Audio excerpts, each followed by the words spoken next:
Perfect. Okay, we're good. Welcome back, everybody. Did we lose a couple people? I need a motion to go to a audit committee meeting, please. Motion. Second, Second. discussion? Favor? We're now in the audit committee. Yay.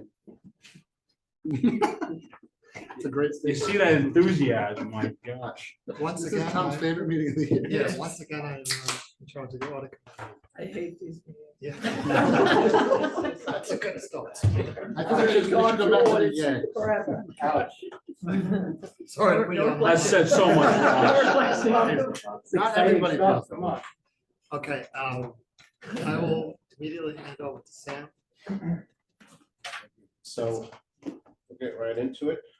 As you know, our independent external auditors are Naraki Smith. This is the annual 2021-22 presentation of the external audit for the fiscal year ending June 30, 2022. And we are graciously, we do have John from Naraki Smith here to present the audit, the financial statements, which the board does have to vote on. And without further ado, this is item 4.01 on the agenda.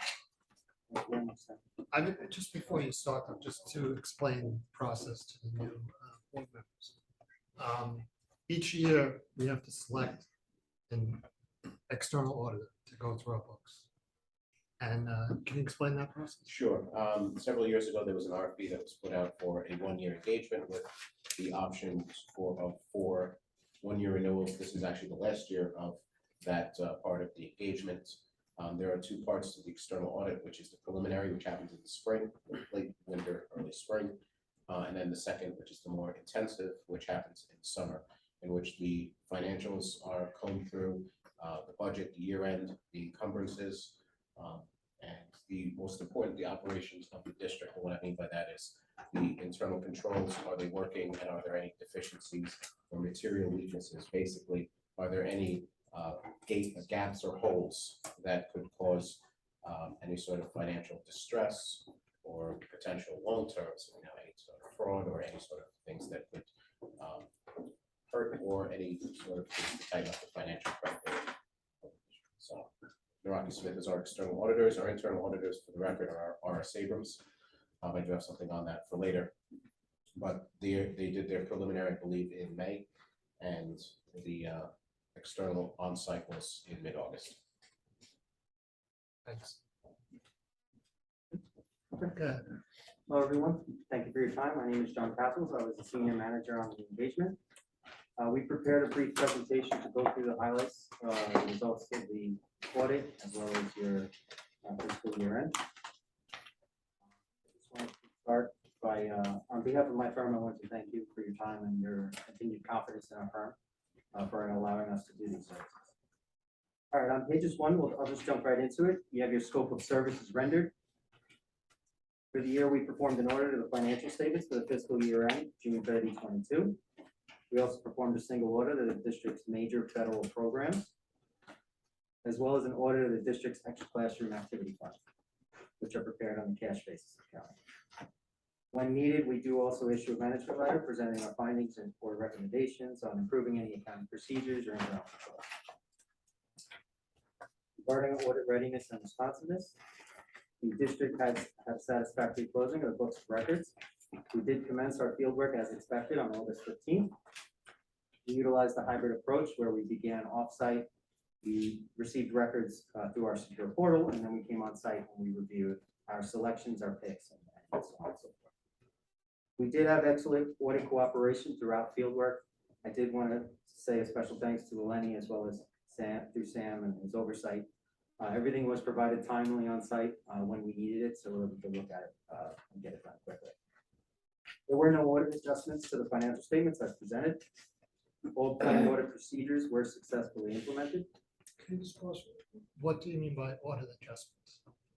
So we didn't have any journal entries, so to speak, throughout as a result of the audit, meaning that when they did go through the closing process, they did a good job in tying everything down where there was nothing significant to adjust. Okay.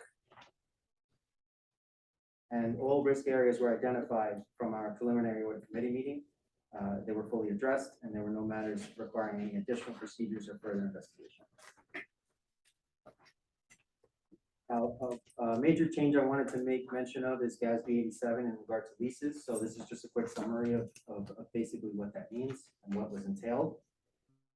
Government Accounting Standards Board issued Statement 87, which was on leases. This was to improve the relevance and consistency of financial reporting in regards to leasing.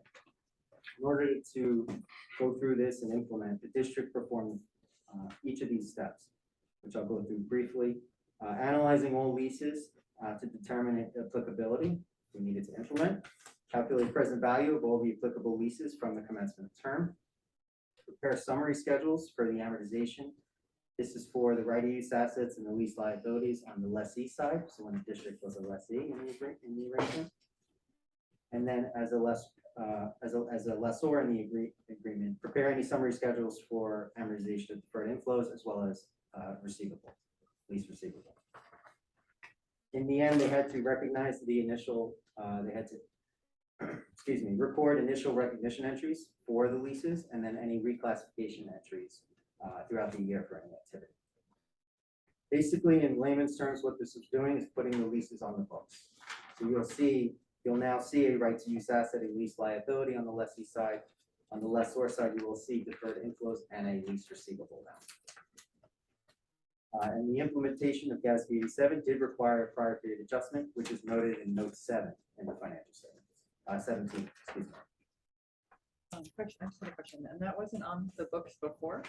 Implementation was for this year, and when we're saying lessee, lessor, primary are the BOCES building lease and the Suffolk community lease. Those are the big ones, the big fish. It was it's a new ruling from the state, basically, so then that's why they had to adjust the books. So they basically weren't on. No, So if the district is a lessee, for example, and we're making payments, it wasn't listed as a liability. It is now listed as a liability, so it's additional to the city. Is it a different category? Was it with someplace else? yeah, the state changed the requirement. Okay. So they're ensuring that now we're compliant. It was there. Right, I understand that part. I just wondered where it was. It was in a different category. Got it. Thank you. Good question. Okay, and now I'll take you through the financial statement highlights. Beginning with pages 1 through 3, as well as 62 to 63, these are our opinions, unmodified opinions, or good opinions on financial statements, as well as the audit performed in accordance with government auditing standards. The next section is really a good review. If you were to look at anything, it's the management's discussion and analysis. This is pages 4 through 15. This provides an overview and analysis of the financial statements. It also provides comparative data year over year. This is the only section that will do that, as well as any analysis of key variances. On page 16 through 17, you have your district-wide financial statements. These are your full accrual statements. We like to just make note, not to really look at. Can we go back to page, I'm sorry. Sure. What page number it is? Looks like page 5, current assets. Went from 15 million change to 20 million change. Can you tell me what the difference is between those? Where the 5 million, where that 5 million came from? And I'm on It's on page page 4. Page 4, I'm sorry. No, page, It's on your paper is page 4, it might be your page. it's I said page 4. Financial statement highlights. Yeah, Your current current assets, assets. 20,650,000, They were 15. and compared to 15 million. What's the big change from? Is that related to the leases? Maybe? No, it looks, well, yes, it could be. The increase, it looks like there's actually commentary for that. It's mainly related to receivables. There was an increase in receivables in the current year. The COVID month? And that's the same thing with the working capital, because that went up Correct. almost nearly the same amount. Correct. Yes, that would be your current assets less your current liabilities. If the assets went up. Where did the working capital come from? The additional $4.5 million.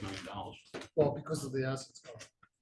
What's the assets? Yeah. But Yeah, what's different? leases- I think there's $1 million difference between And those two. and leases receivable specifically are 4.2 million. Leases. They're just big number Yeah. increases. Because it's now being recorded on the books, Okay. whereas previously it wasn't. Whereas in Just- 21 it was not. And again, it's Suffolk and BOCES that are the primary drivers of that. It's like a $10 million difference there. Because it's the length of the lease agreement Yep. that's recorded. The majority looks to be receivables. All right, thank you.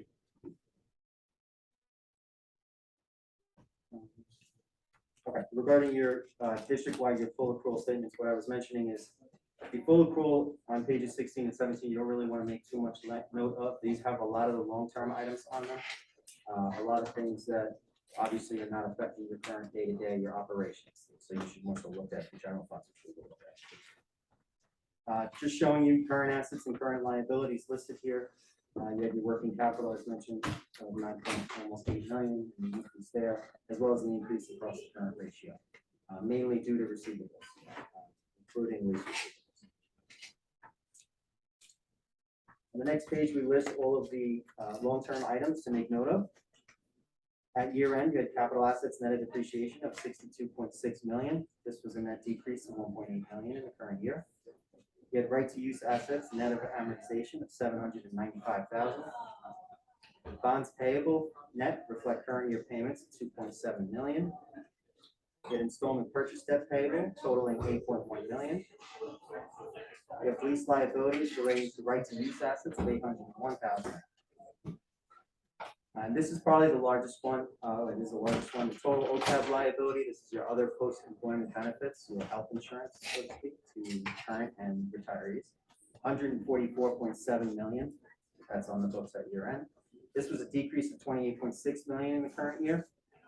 This was mainly due to the valuation performed and the change in discount rate by the actuary. The rate changed from 2.16 to 3.54%. The total proportionate share of net pension assets was $39.2 million at year end. Just to make note, typically these are listed as liabilities. The TRS fluctuates between the liability and an asset. At year end, both TRS teachers retirement and ERS employee retirement were listed as assets of $39.2 million. In the prior year, they were listed as pension liabilities of $5.8 million in total. Again, there was a valuation performed where the actuary changed the discount rate for TRS mainly 7.1% to 6.95%.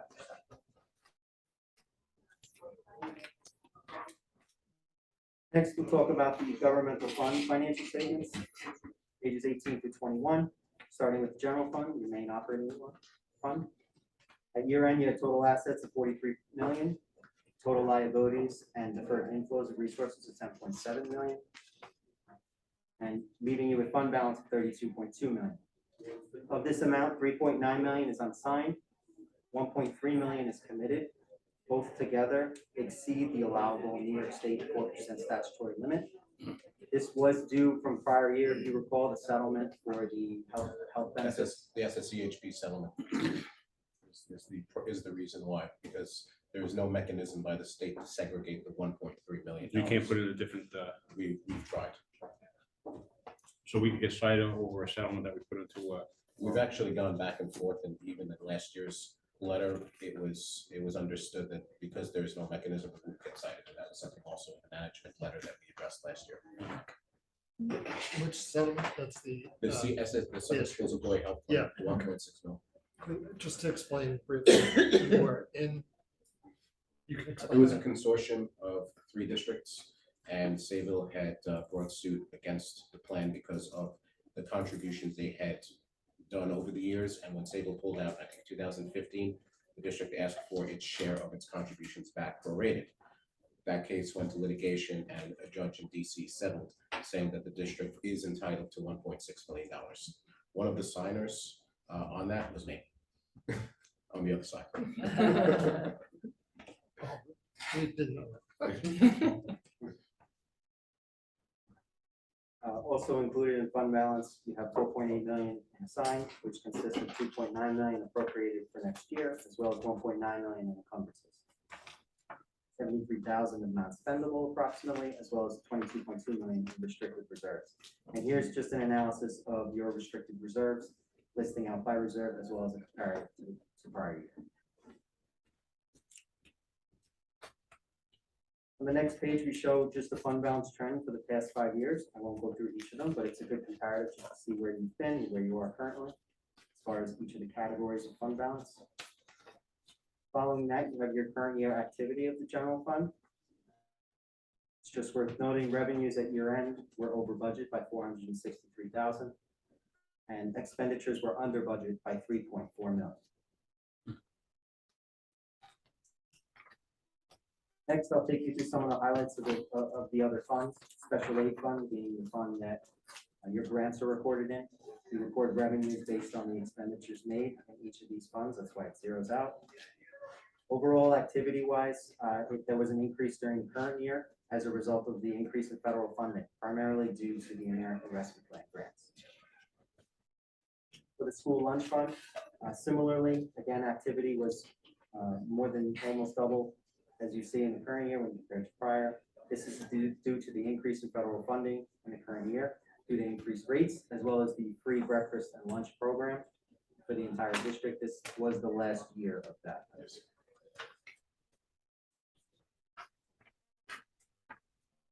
Next is your capital projects fund.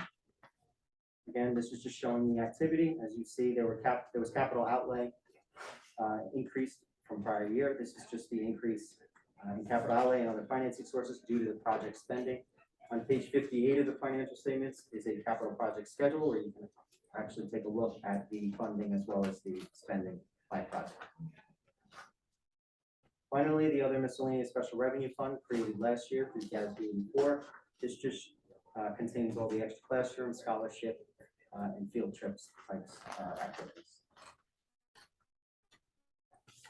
One thing I did want to make note, just going back to take a look at the long-term items, specifically when you're looking through a lot of these long-term balances, specifically liabilities, need to be converted when you look at the full accrual statements. So if you look at page 8 of the financial statements, you're looking at as to why something, as an example, instruction went down so significantly. It's due to the changes in these long-term items over the year. In order to convert them, we have to actually move that activity through the fund, which is why you see the decrease. There wasn't So all your actually- audits have music playing in the There wasn't actually a decrease, it's just more or less a paper entry, so.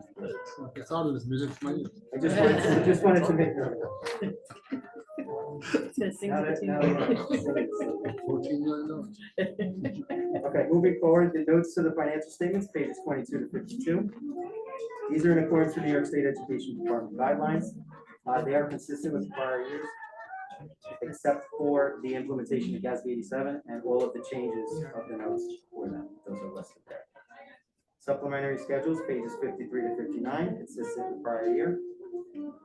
These are required by Governmental Accounting Standards Board as well as New York State Education Department.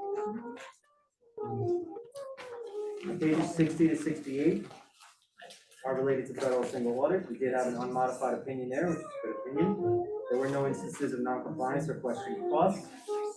They retested 4 programs, which were the Education Stabilization Fund plus. Again, no compliance findings or question costs. Those programs change each year, or is it just the volume of the programs? Or how do you choose? Which one was that? I'm sorry. Those programs that you tested, do they change each year, or is it based on the volume of? In this case, a lot of these are coming forward from COVID. Okay. They were CARES Act, now it's the Education Stabilization, American Rescue Plan, is another plan. These are all coming from that. Generally, they were consistent before COVID. Okay. These were all new grants related to that. We have like another year or two of that Okay. in terms of audit. It would be expected to go back to normal after. Okay. through all of these grants, yes. There was extra, and then extra classroom activity funds, financial statements, we did have an unmodified opinion there as well. And then again, these are presented on a cash basis account. There were no material weaknesses or significant deficiencies in internal control. We didn't have any compliance findings, any recommendations, or any suggestions. The last page here just shows you our required auditor communications. I won't go through each of them, just note, obviously, there were no proposed audit adjustments, nothing was passed, and our firm is independent with regard to the audit. As always, we provide our contact information. Chris couldn't make it tonight, but his contact information is here as well. Thank you for your time. Thank you. Okay, just a couple. Sure. You can explain what a material weakness is. Material? Weakness, internal weakness. No, material weakness. Sure. It's something that rises to the level where we would have to question whether it's providing basically a healthy opinion, a good opinion. Okay. There was nothing that rose to that level. Okay. Sam, I have a question. I don't really know if this is part of the audit per se, but under the extra classroom activity funds for, when I was reading through it, publications, what is that? It's a huge expense for extra. I don't know if I'm catching you off guard, but for the high school and the middle school. So that's either some student newspaper or other type that's produced by the middle school, high school. That's all. Did you ever get any publications from either So schools? if it's extra classes, it's being done by the students. Okay, so it's something that they're doing for a class or something like that? Say again? Something they're doing for a class? I know you can't hear me over the internet. No, it's something that's being done extracurricular. Oh, extra. It's not part of the program budget. Anything done in terms of a publication for within the program budget is in the 2000 code. It's separate. And speaking of which, can I mention just one thing related to that? On page 13 of the audit, under the general fund section, just to kind of show some of the exact numbers. There's a section that says expenditures, this is just the general fund. Expenditures increased $640,483 primarily as a result of operations returning to normal from the COVID-19 pandemic. And to put in perspective, that's for 21-22. On the SD3, which is our annual filing with the state of all of our expenses, our instructional amount total was $644,413. So outside of instruction, within this $640,000 number, our increase was only $4,400, which I think is a testament to the district and its prudent nature, that it didn't go overboard, it didn't go crazy, that the majority was on the instructional program. And that's at least 99% was focused on that, that was where the budget increase was. So those are some numbers that I was running today I wanted to mention to the committee.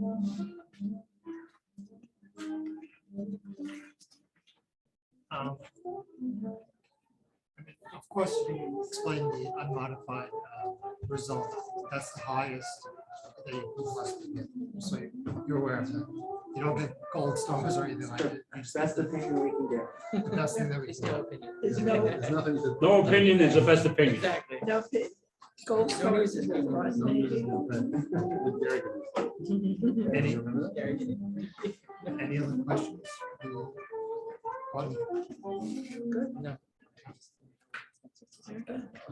Perfect timing. Thank you. Very good, thank you. Oh, usually we do something in public, just a brief synopsis of the audit and what the result was. You want to do one of the superintendent's report or? You can maybe do it faster.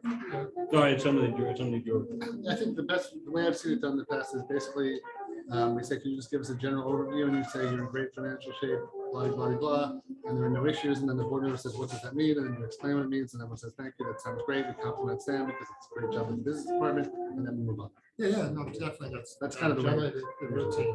Yeah. Just so there were no, I'll add this, I'll add that to my round of business. Yep. Okay, So you're gonna stick around for a while. you have to stick around, just to give. a We're gonna little- call upon you. Sorry. Without the music this time. Maybe with. Take up All right. the seats. Do you have to close out this meeting? Yeah. No, the action items, just the approvals, so I can put them on. Oh, okay, let me go back to mine. Items 501 to 5. Okay, hold on one second. Hold on, let me go back to the agenda.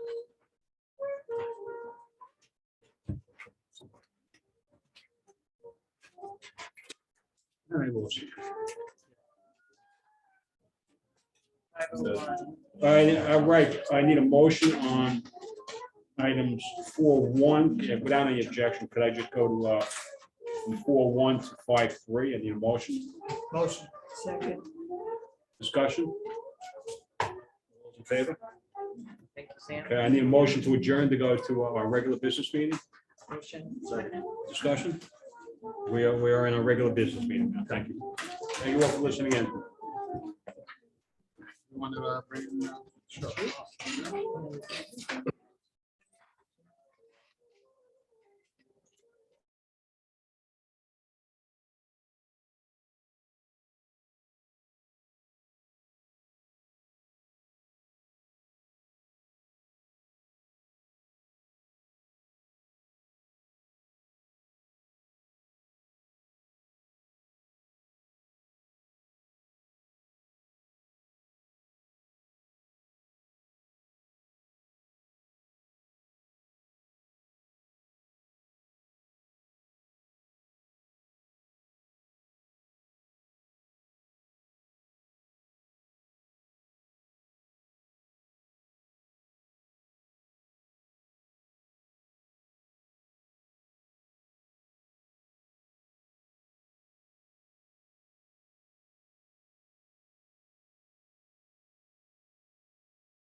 And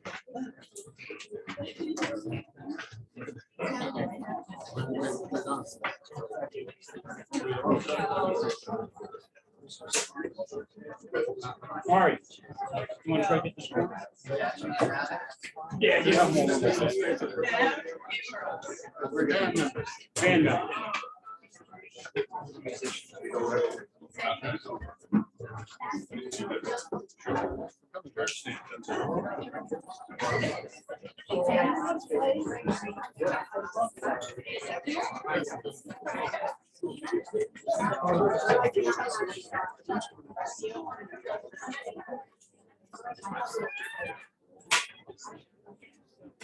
Me?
Good evening, everybody. We have a great crowd tonight, great group of people here tonight. Can you please stand for the pledge? Pledge allegiance to the flag of the United States of America and to the republic for which it stands, one nation, under God, indivisible, with liberty and justice for all. I'm going to ask you all to please remain standing. We have a special treat tonight. We have a couple of our students who are going to be playing the national anthem, and I think Mr. Hen, can you introduce everybody? Sure. So on tuba we have Luke Lundquist. Saxophone we have Brandon Mazzullo. On trumpet we have Lauren Manesian, and on French horn we have Emily Halbach. All state musicians.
Would be remiss if I didn't say that was all in the direction of their band director, Mr.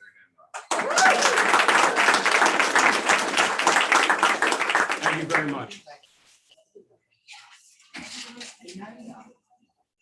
Okay, and anybody who's not with the band who wants to next item on our agenda tonight, which is just, I guess it's a perfect segue off of this, is student recognition. Mr. Hopper. Thank you very much, Mr. Badone.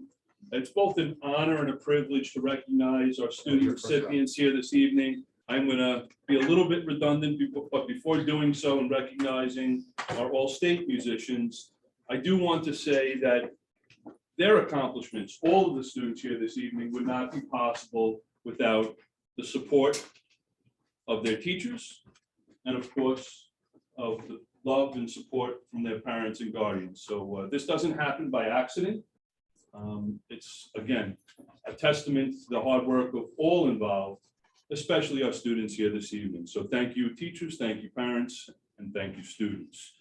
So I'm going to be redundant here and introduce some of our all-state musicians. And I also want to recognize two musicians who were not able to be here this evening. And that is Maya Guachi and Michael Petrie, who's recognized a little earlier this evening, as well as Emily Helbach, Lauren Managian, Brandon Mazzullo, and Luke Lundquist, of which they serenaded us this evening. Fantastic job on playing of our national anthem. Each year, our students perform upstate, and depending upon the score that they receive relative to their peers, these students have been deemed all-state musicians by NISMA. So congratulations to all of our all-state musicians at Sayville High School.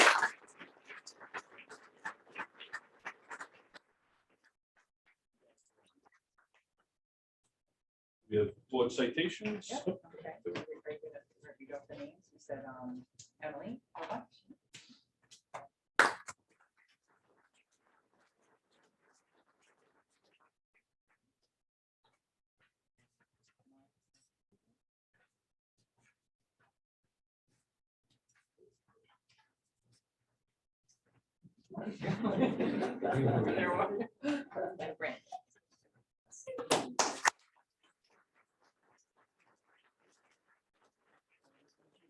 Take a photo. You can read it. We can read it now, or we can read it later. Okay. Yes. So, okay. On behalf of the Board of Education, I'd like to congratulate all of you for receiving the honor of being named All-State Musician. We are proud to present this award for your achievement and dedication in the pursuit of artistic excellence. Thank you.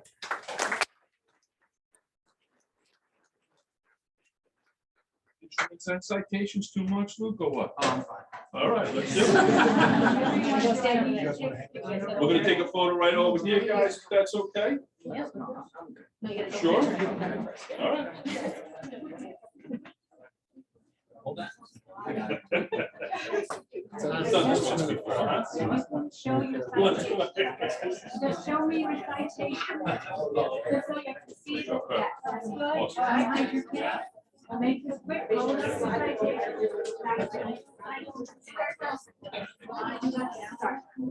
Slide over this way. I'm gonna try to use this.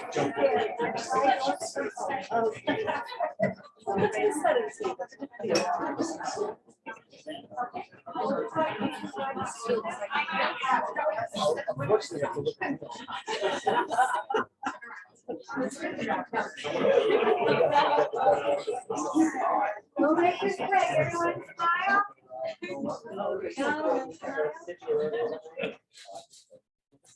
One more time. Good. Congratulations.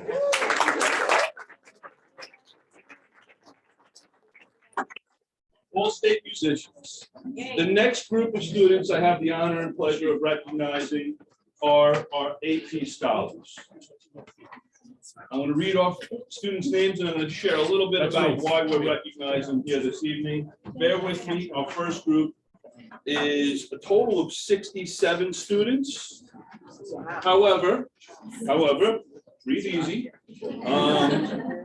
36 of those 67 have graduated and passed on to higher education. 31 of those 67 are here this evening. So if I call your name, please come up. We'll give you a citation, stand up here for a photo. Maybe a little challenging to get everybody in, but we're going to do it. I have confidence.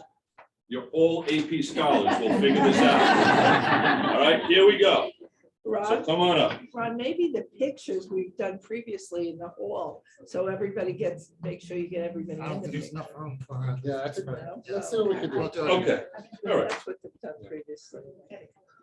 Here we go. On citations, it's all over. Alexander Alkin, come on up. Alexander? 30. 30. We'll get it done. Emily Anderson, come on up.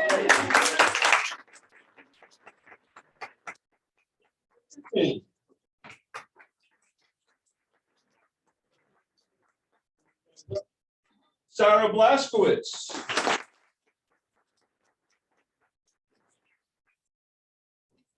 Joshua Carpenter.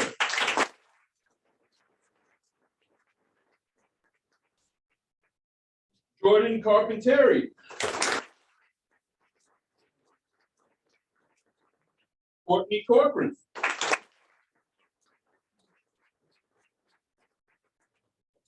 Madison Kremen. Christopher Chydowski.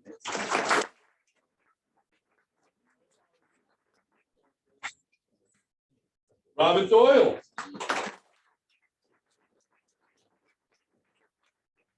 Ethan Entenberg. April Giddens. Lauren Goss.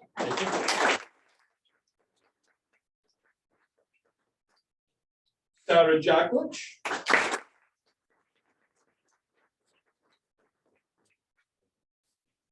Daniel Krantz.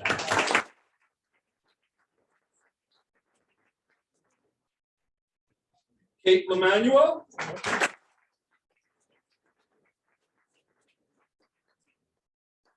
Alex Slepping.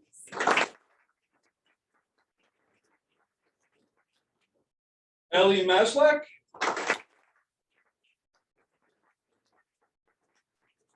Anna Mazur.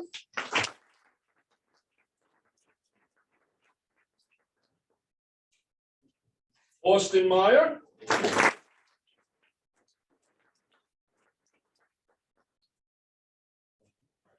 Brendan Myers.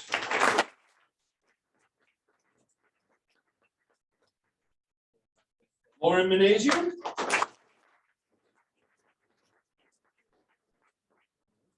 Norma Mukram.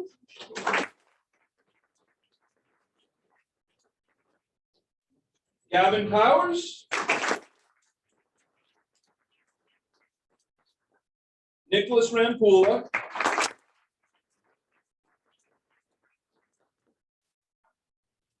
Kelsey Restivo. Tyler Risavuto.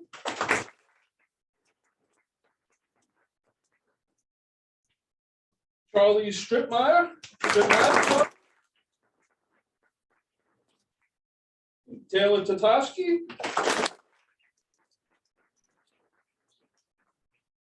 Ben Verdone.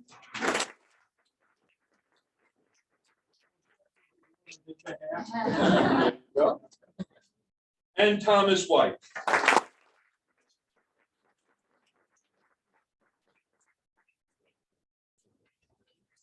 Brief statement about what these students have accomplished. The following students are AP scholars, which means they've received an average score of 3 or higher on 3 or more advanced placement exams. 31 current students or AP scholars, many of which are here tonight, 67 total. Congratulations to our AP scholars.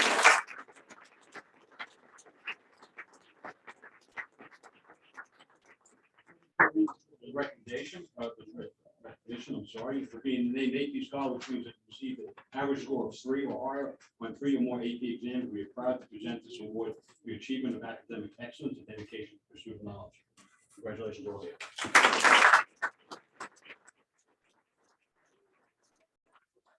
Show me a certificate so I can arrange you. I just want to see where you are in relation. We might want to have some people slide down this way a little bit. So if we have, okay, you know what? We have several people. I'd like you to come forward, okay? At least about 2 people get to come forward. I think slide behind. And make 2 rows. If you are short, you can stand in front. So please come over here. Come up here. Okay? So, now you need everyone behind. Yeah, we need everyone behind. to be looking over someone else's shoulder, okay? So your head comes over There each you go, shoulder, guys. You guys right? can figure this out. Figure this Come on out, down. guys, are you Step just out of this? Right? All right, now There we go. hold your citation, so I can see that, and you can read that. It's looking good, but you can, that's good. Okay. Everyone freeze and look at me. Excellent. Okay, don't move. Citations right side up. All right. Okay, here we go. Nice smile. Gotta turn the camera. Let me try one more time. Excellent, got you all. Congratulations, see you have a great high school debut.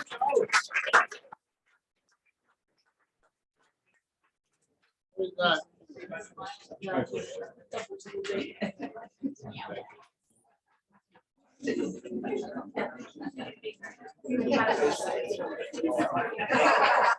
Okay. The next group of students I have the honor of recognizing are our AP scholars with honors. I'm going to read off your name. Please come up.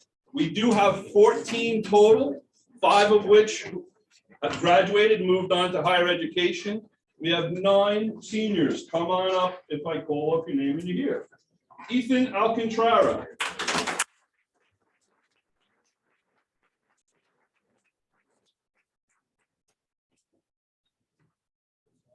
Sophia Birch.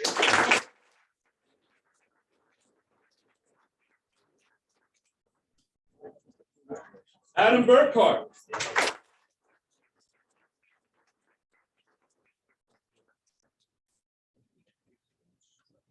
Shannon Feather.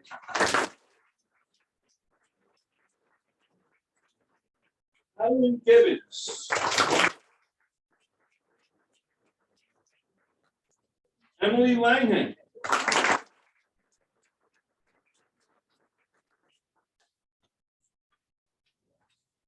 Aiden Rube.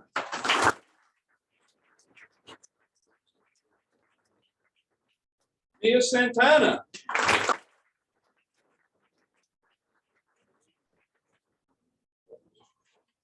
And Julie Weissenberger. Are AP scholars with honors, which means they received an average score of 3.25 on all AP exams taken and scores of 3 or higher on 4 or more of these exams. Congratulations on AP scholars.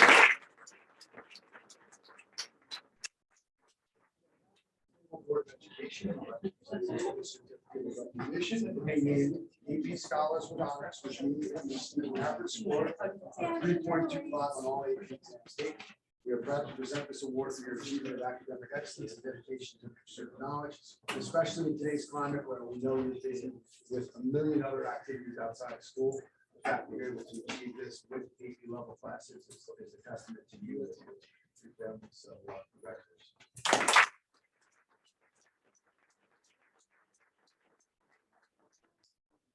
Pause for a little bit, hold your citations, try to see them. And look toward me, nice smile, here we go.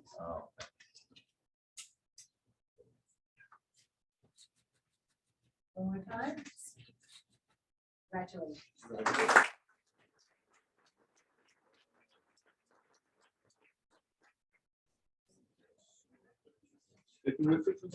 Yeah. Okay.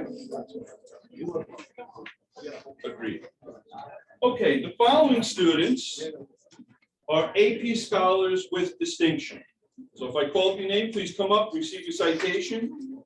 We have a total of 29 AP scholars with distinction, 13 of whom graduated, 16 12th graders.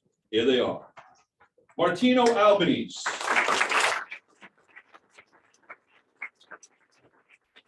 Tyler Bickerton. Rena Bono.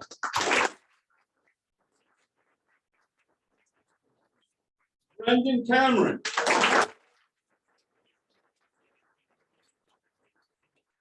Christopher Kennedy.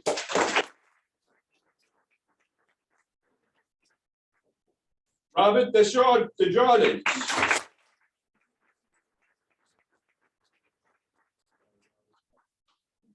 Ryan Dunn.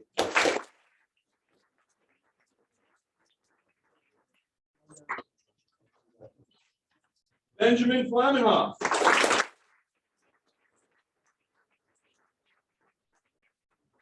Thomas Golio.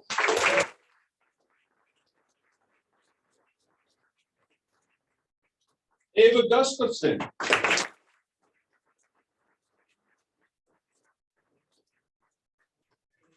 Emma Haas.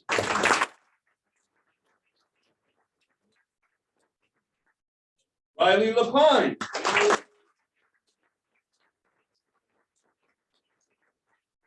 Gavin Noon.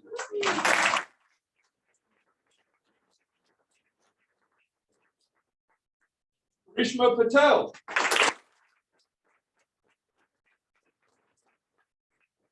Michael Petrie. And Paige Weber. These AP scholars with distinction have earned this honor because they received an average score of 3.5 on all of their AP exams taken and scores of 3 or higher on 5 or more of these exams. Congratulations to everyone.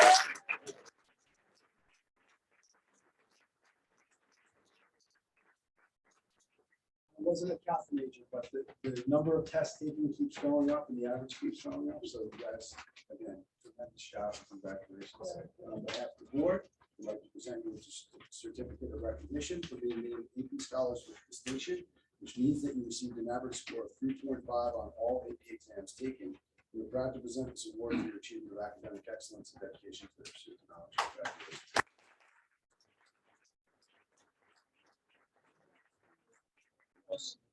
Those vertically challenged, forward. Those one behind. When you have room, step forward. Step forward, you have room. So step forward to this line here. Step forward. Step forward. Okay, we have to go people in the back. So you can cover this. Now, first of all, hold your citations so I can see them, but there should only be 2 rows, not 3. So someone, give them a little room, step forward, you can come forward. Now, make sure your heads are over the shoulders, it's going to be not behind another head. Okay, spread out a little bit. And if you have Just the camera. Yes, There we go. okay, now I need to see over her head. Right, Mr. Cameron, step to your, no, step to your top. I'm feeling the smart. All right, now. Okay, everyone take your pictures and I'll take mine. You guys ready? Take your pictures. When you're done, let me know. Okay, I would like everyone to look at me. Don't hide your face, but I'm glad you're showing your citations. Just keep it under your. Good. I want to see who you are. We'll try to figure that one out. Okay, nice smiles, everyone. Look my way. One more time. Good. Congratulations. Congratulations.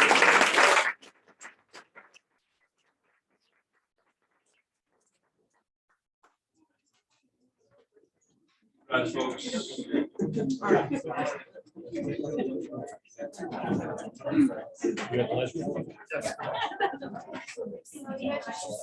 Okay, I have 2 more groups I'd like to recognize before we part ways this evening. The following students are AP Seminar and Research Certificate recipients. We have 6. They're all seniors. Sarah Blaskowitz, please come forward. Serena Bono, please come forward. Ava Gustafson.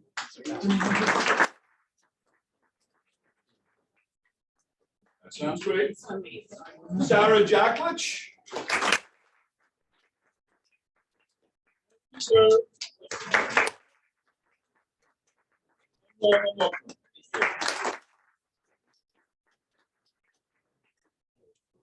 These students have received a 3 or higher on the 2 courses required for an AP capstone diploma. That is AP seminar and AP research. I present to you our AP seminar and research certificate recipients.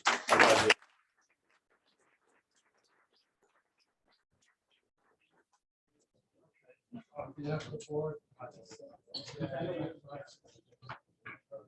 recognition for all of you for the AP seminar research certificates, which means you scored a 3 or higher seminar and AP research. We are proud to present you this award for achievement of excellence. Congratulations.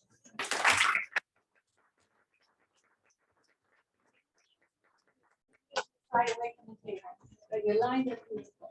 Okay, you will go, this should be quick. Nice smiles, everyone. One more time. Congratulations.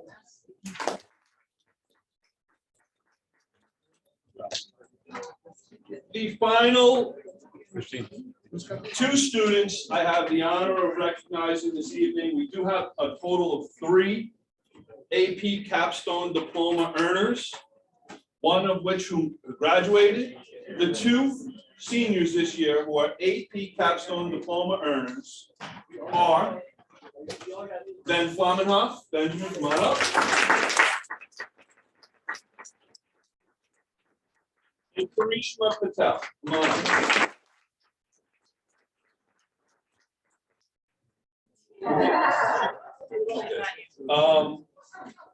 Ben and Karishma have received scores of 3 or higher on an AP seminar and AP research, just like our certificate holders that we just recognized, and on 4 additional AP exams.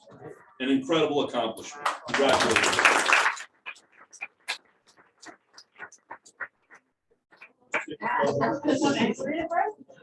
On behalf of the Board of Ed, we congratulate you for earning an AP capstone diploma, which means you received scores of 3 or higher in AP seminar and AP research and 4 additional AP exams.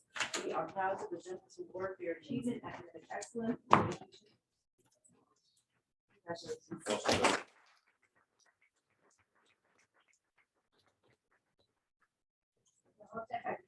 I got it.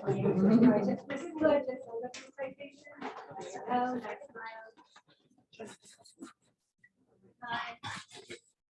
Next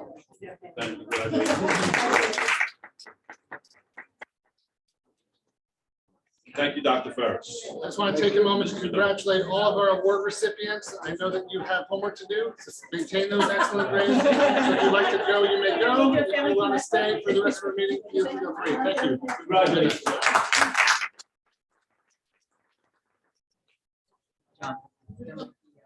Check that, there might be a citation stuff there. Can you check right there? There might be a citation. I'll take that. Well, I got rid of that. Good, how's everything? Very good. Good. Keep my head above water. You guys? All you can do is keep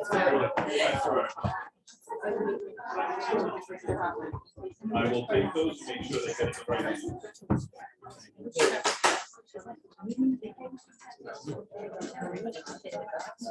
Well,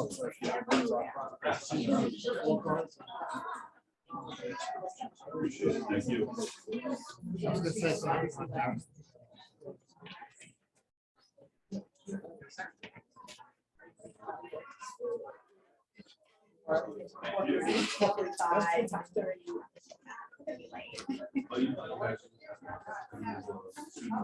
I released the external order. I let it go. Oh, finally. Yeah. He's probably like. Yeah. You got it. I thought we were going to do it before we did that. You didn't look that nervous. No, he was looking at his watch. He seemed nervous. He didn't want to be here. I don't think you want to. Daughter. Seemed like. Didn't let him go, told him to go home. Didn't he seem so young? Yes. Busy and so young.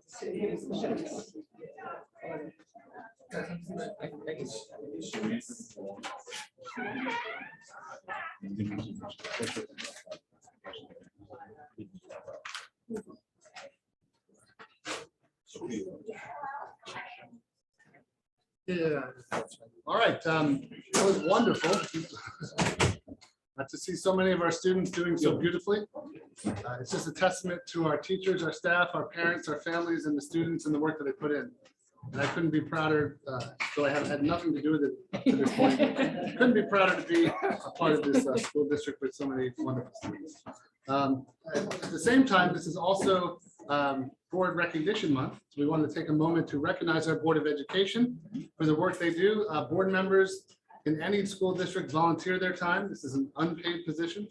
So when we give you salary increases, Doubled every year. Zero. Yeah, sorry, Carl. But it takes a lot to be a part of a Board of Education, to care deeply about students, to try to do your very best when there are so many thousands of people who have so many varying opinions about what you should be doing.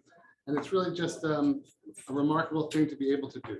So on behalf of our cabinet, our faculty, our staff, our administration, we thank you for your service. Some of the students actually made you some cool little designs. This is like cute. We also got you a very cool athletic jacket from Sayville for your Running jacket. your running jacket. for your running. And the art department created a couple of really nice ceramics. We got some chocolates, and we hope that you feel appreciated. Thank you. Thank you so much. The chocolate doesn't last long. We'll give it a round.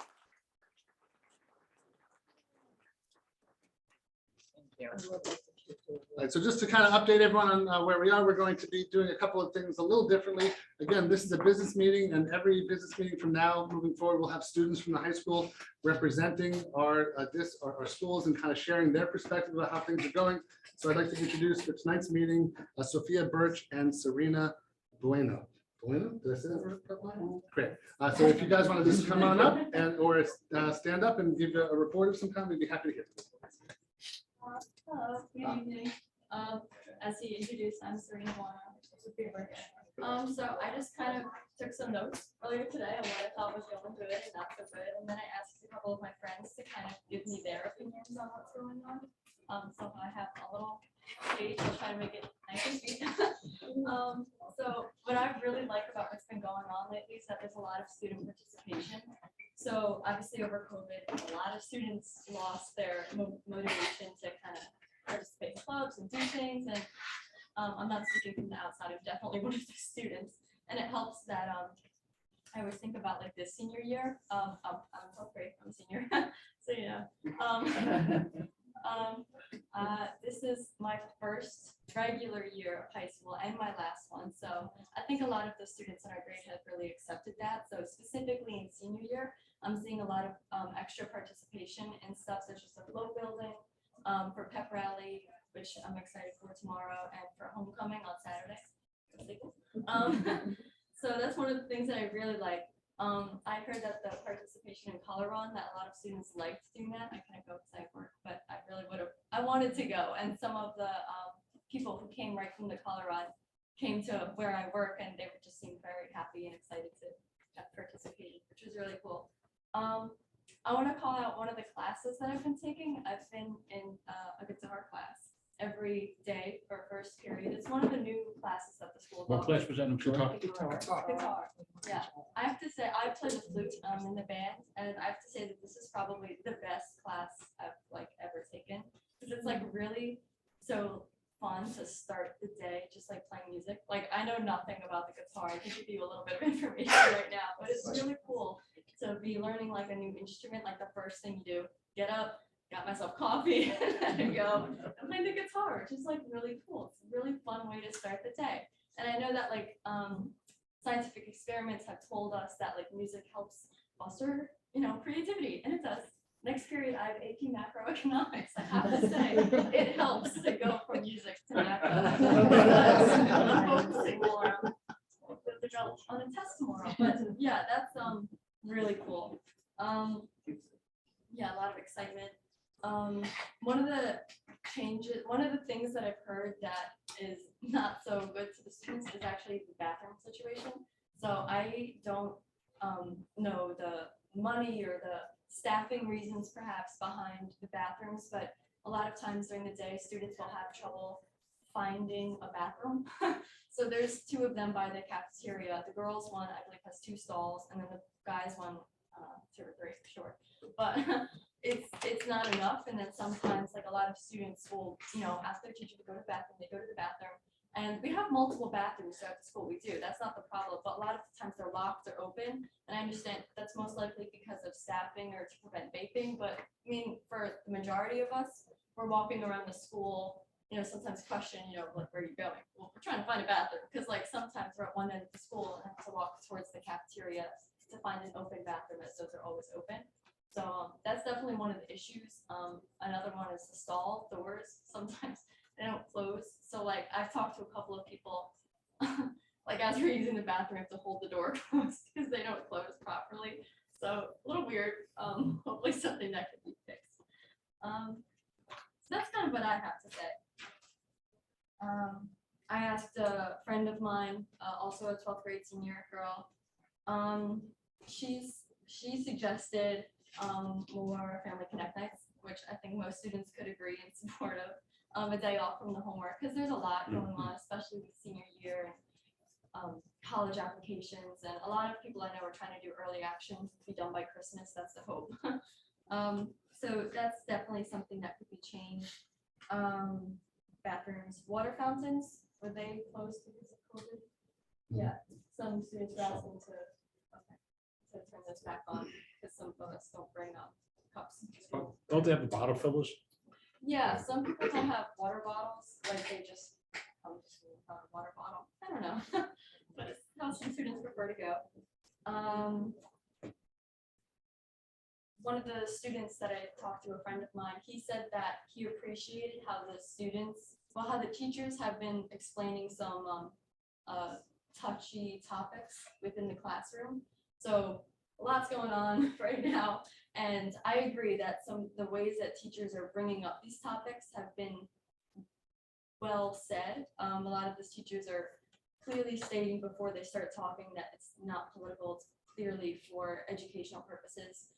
In some of my classes today, we've had those kinds of talks, and I think it's really informative, especially in the society that we're growing up in. And I appreciate that they kind of state that this is purely educational, to simply look at one specific factor or component of whatever that issue is. And I think it's educational and it's very important. So I think we should definitely keep doing that. One of the friends I talked to, she said that there could be better communication about school events. So such as pep rally and times and homecoming, kind of when everything's happening. I don't have any suggestions on how to do that. That's just what she suggested. Another big one is school lunches. Last year, the first lunch and the first breakfast were free to students, and the year before that because of COVID. And I think a lot of students and families adjusted to that, and now we have to pay for school lunches. It's easier because, I'm sure most of you understand, we're waking up at 6:15, you're not hungry, or I'm not hungry, a lot of my friends aren't.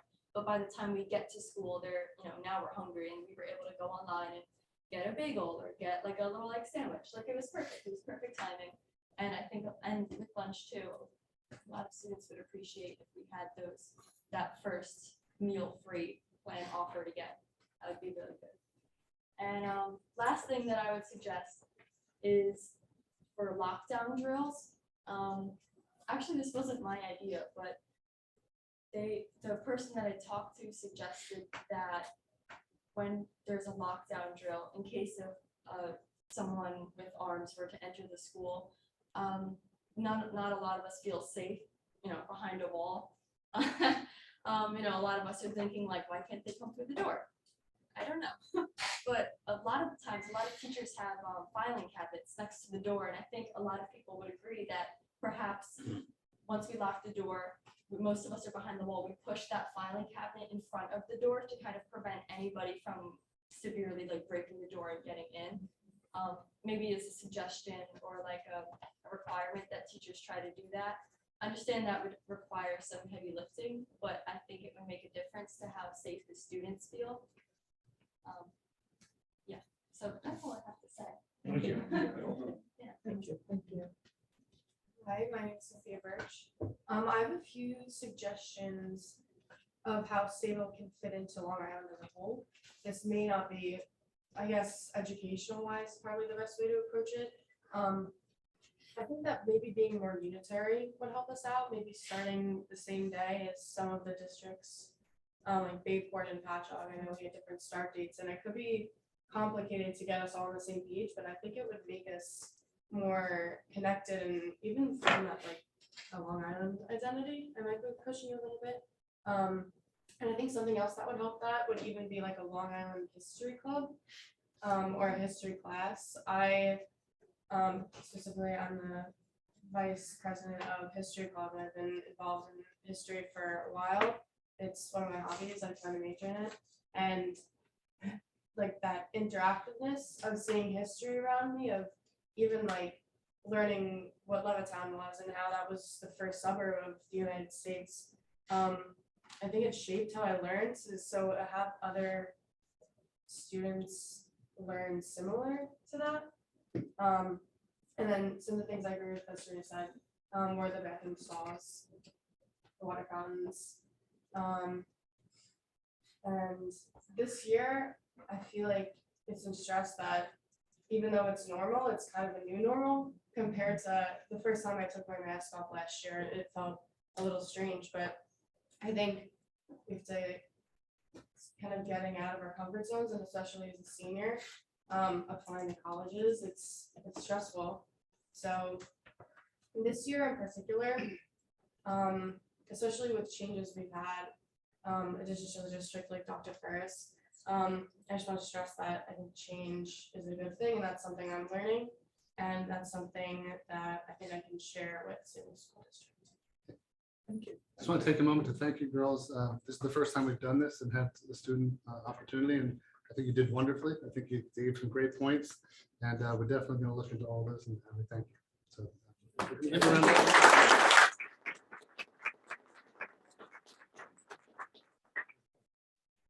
All right, so we're just going to do a, this is going to be more of a business meeting. We're going to kind of go through a couple of items, and then we're going to hand it over to the Board of Ed. So first off, just we went through the congratulations. Again, I was so proud of just every single student who was in here, the number of students achieving the kind of awards and accolades that they're achieving. It's just a testament to this community, the families, the teaching staff, and the entire school district. And I'm just really proud and happy to be part of it. Around the district, I was fortunate enough to sit on a student roundtable where I met some students through the at the high school, and we're going to be doing one tomorrow at the middle school, similar to what we heard from the girls today, just asking students how they're doing, how are things going, what do you like to see, and it's just been really nice getting to know students. Staff trainings have continued. I know Christine did a great presentation last week about the different trainings going on in the district. I had the opportunity to sit in on part of one yesterday morning that went into today on crisis prevention, just to kind of help support students, which was wonderful. I want to thank Jillian Macris for organizing that with the staff. November, we have conference day with the teachers and staff on election day. So the students will not be in school on election day, but our staff will be in school, and our focus is to continue on two areas, caring and learning, part 2. And the focus is we're going to bring in some trainers and bring the staff together to think about how can we support our students and continue to support our students in the way we care about them and support them, as well as the way we educate them in the classroom. It's really just been, I've been getting into the classrooms, walking around the schools. Today I was at Cherry Avenue, yesterday Lincoln, and the day before high school, and just seeing the teachers engaging with the kids, watching them has been really fantastic. What I love about walking through this district is that every classroom I'm in, whether it's in the kindergarten classes or at the high school, just smiling, happy students and caring, focused teachers, focusing on the things they need to do. And then I think about it, when I see all the kids in the room here getting AP Scholars awards and accolades, it makes total sense because it's kind of consistent across the way. I want to thank again Ms. Macris for organizing the color run. There was over 500-600 people there. Again, all I saw was happy, joyful kids with their families doing an activity, and it was really brilliant. And thank you for that. I want to remind everybody that we have homecoming coming up this Saturday. I've been told it's the best homecoming in the world. So I'm really excited because I want to be part of that. The parade starts at 11:30 at the Sayville Firehouse. The float skits, I believe, are at 1 o'clock. Is that correct? Or 1:30ish? Around 1:30ish. And then the football game, which I'm very excited for as well, on the high school field is at 2 p.m. So if you can join us, we'd really love to have you. It's just a great opportunity. And just here are some pictures from the Color Mile. I didn't really know what this color run was, but the idea of just kids running in confetti and color and having fun. So you can see some of the pictures there. just a lot of happy kids. Jillian, did you want to add to Yeah, that? if you click to the next slide, this is something I really want to highlight. These are all the organizations that contributed to the Color Miles. So just to go through them, because I think it's worth mentioning, the Suffolk County Police Department, the 5th Precinct, specifically Sergeant Nylon helped us organize. They're always great about coming.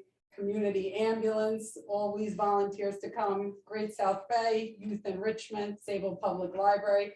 Chamber of Commerce, we listed all the businesses that contributed, whether it was vegetable juices or bananas, water.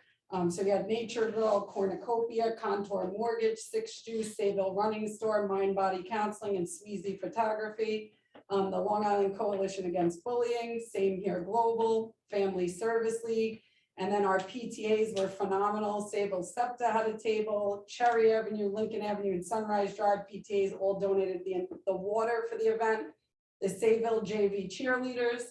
As Serena mentioned, we had over 100, I think close to 200. We ran out of volunteer labels of middle and high school students. And that's all thanks to the teacher advisors, class advisors, coaches. The kids showed up big. They not only volunteered, but then they ran. And then of course, I don't want to miss anybody, but the custodial staff, buildings and grounds, security, teachers, administrators. It was a really nice kickoff event for the year. And I think that slide speaks volumes. How many people just get involved with our school district. It's just amazing to see the community come together. And one of the things the girls said was that they were missing over the last 2 years was these activities where people can come together. And the research on this is quite clear. When kids feel connected to their school, when they have activities to engage them, they're healthy, and when their families are involved as well, it leads to higher engagement, happier, healthier people. And it's just the kind of event that just bring people together and make people feel good and part of their community. So I was really just, again, compliments to the PPS staff for putting this together for our students and for our families. I also want to compliment the fire department. The other night we were at the SEPTA meeting and the fire alarms went off because there was a stage crew working on the stage set. They were cutting and one of the pieces of wood just got hot and smoked and the alarms went off. The fire department was there immediately. Lots of men and women just ready to go. They came in. What I really loved is as I was listening to the microphones on their walkies, the firemen saying, "Be careful. There are kids in this, in the outside. So drive up carefully because there are kids out because the kids had evacuated the building." So they were caring about like how they were driving onto the ground, knowing there were kids out. They were aware of the kids. The chief came in. He actually sat with the students for a little while and talked about fire safety when cutting wood and gave them a little bit of a lesson. So he was teaching, and I thought that was amazing. And then we got the kids back in the building within 20 minutes. So the fire department was just phenomenal. And I just think it's another example of our community and what a wonderful community this is. So I just want to compliment them as well. So thank you. Maybe a letter to the fire department. Yeah, I would love to write that down. Yeah. Okay, I'll write that.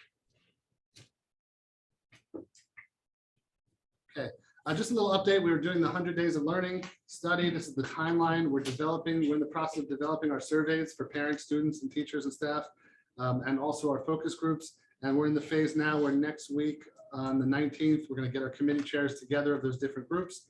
And we're going to finalize our survey tools, basically asking the question, what is your experience in Sayville been now? And what do you want it to be in the future? And everybody in the community, whether they're a parent, a teacher, a business owner, a principal, director, staff members of all kinds are going to be asked these questions. And we're going to use that to kind of create our 5-year strategic plan. So that's kind of where we are with that. I just want to update the board on kind of it's progressing and we're on schedule. It's a fast timeline and we want to be able to present to the board in January. And finally, Jillian, if you wanted to speak a little bit about this community workshop, it's going to be taking place on October 25th. Yeah, so on October 25th via Zoom from 6:30 to 8:30. Family Service League, they do a lot of work with schools across Long Island. They're actually going to be hosting a presentation for us, parents and guardians. So this is not for students. This is for parents and guardians who would like to join Tuesday, October 25th.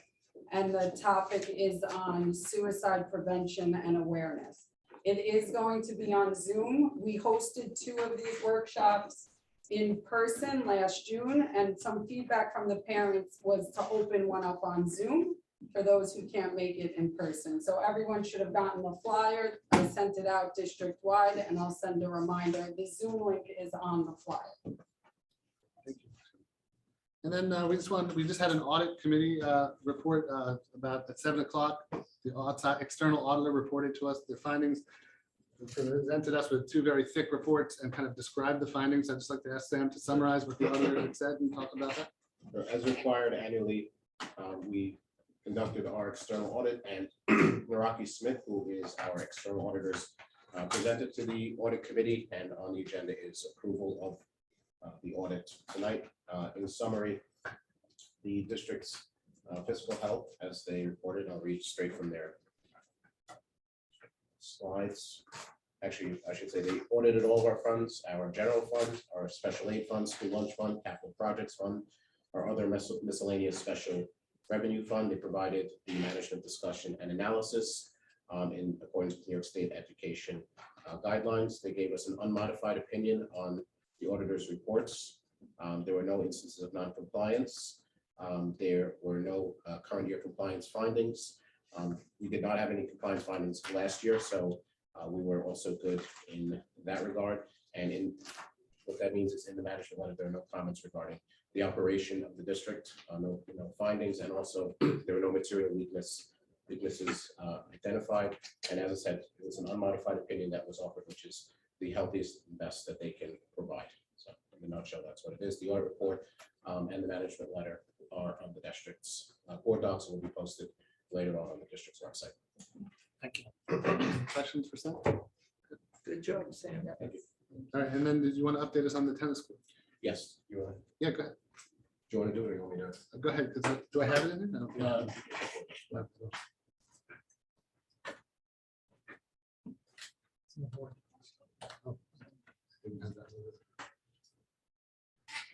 So last week, we did discuss a little bit of facilities from the board walkthroughs.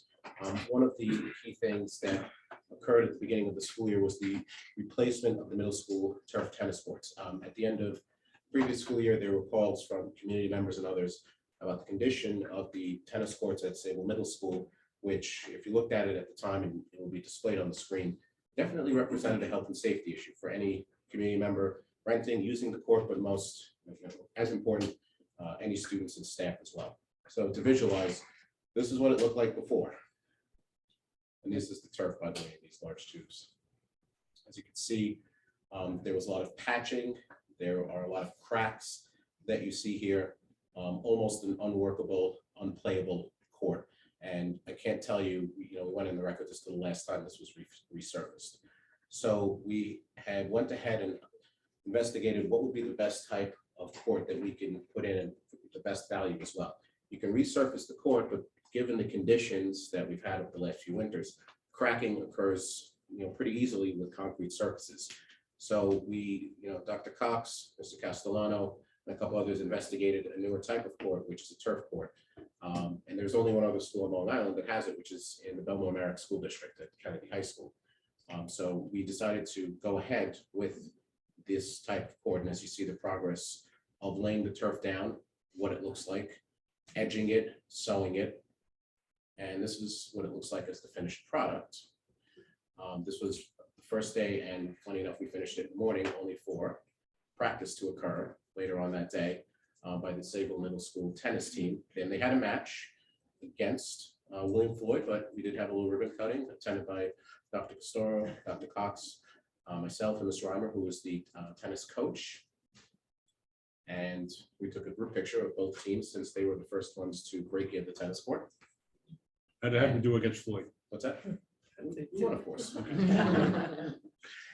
Just want to pull my contact out and Floyd and let him know. Yeah, it's pretty good. Get that guy on the scene. I decided to risk my joints and say photography. How was what you don't see in that picture is the crane that's lifting him off. There's no wires attached to him at all. That's a great question. How was the landing? It was actually pretty firm because the ball has You got to an bounce 8.9 off. on that. Dr. Gerges, one of the things that we were asked last week when it was brought up was, why would we spend this kind of money on a turf tennis court? Yep. And I think the answer was that the turf court was actually cheaper than the process that we would have to go through to fix the. Yep. And So we investigated how much it would cost off the county contract to resurface, which is what we did at the high school several years ago. And this is again before the turf court popularity started to really hit the radar. And it was actually considerably more to resurface the court. And I just want to mention, in resurfacing the court, that did not mean ripping the court out, excavating it, or doing any of that. That is just pouring concrete, relining, redrawing, new nets, etc. This basically has, number one, a 1-year warranty, a much easier maintenance schedule, and you're not dealing with cracks in the court, which again could be a health and safety issue. And to be quite honest, this court is reserved for playing tennis and only tennis. Great. Thank you. How is it to play on?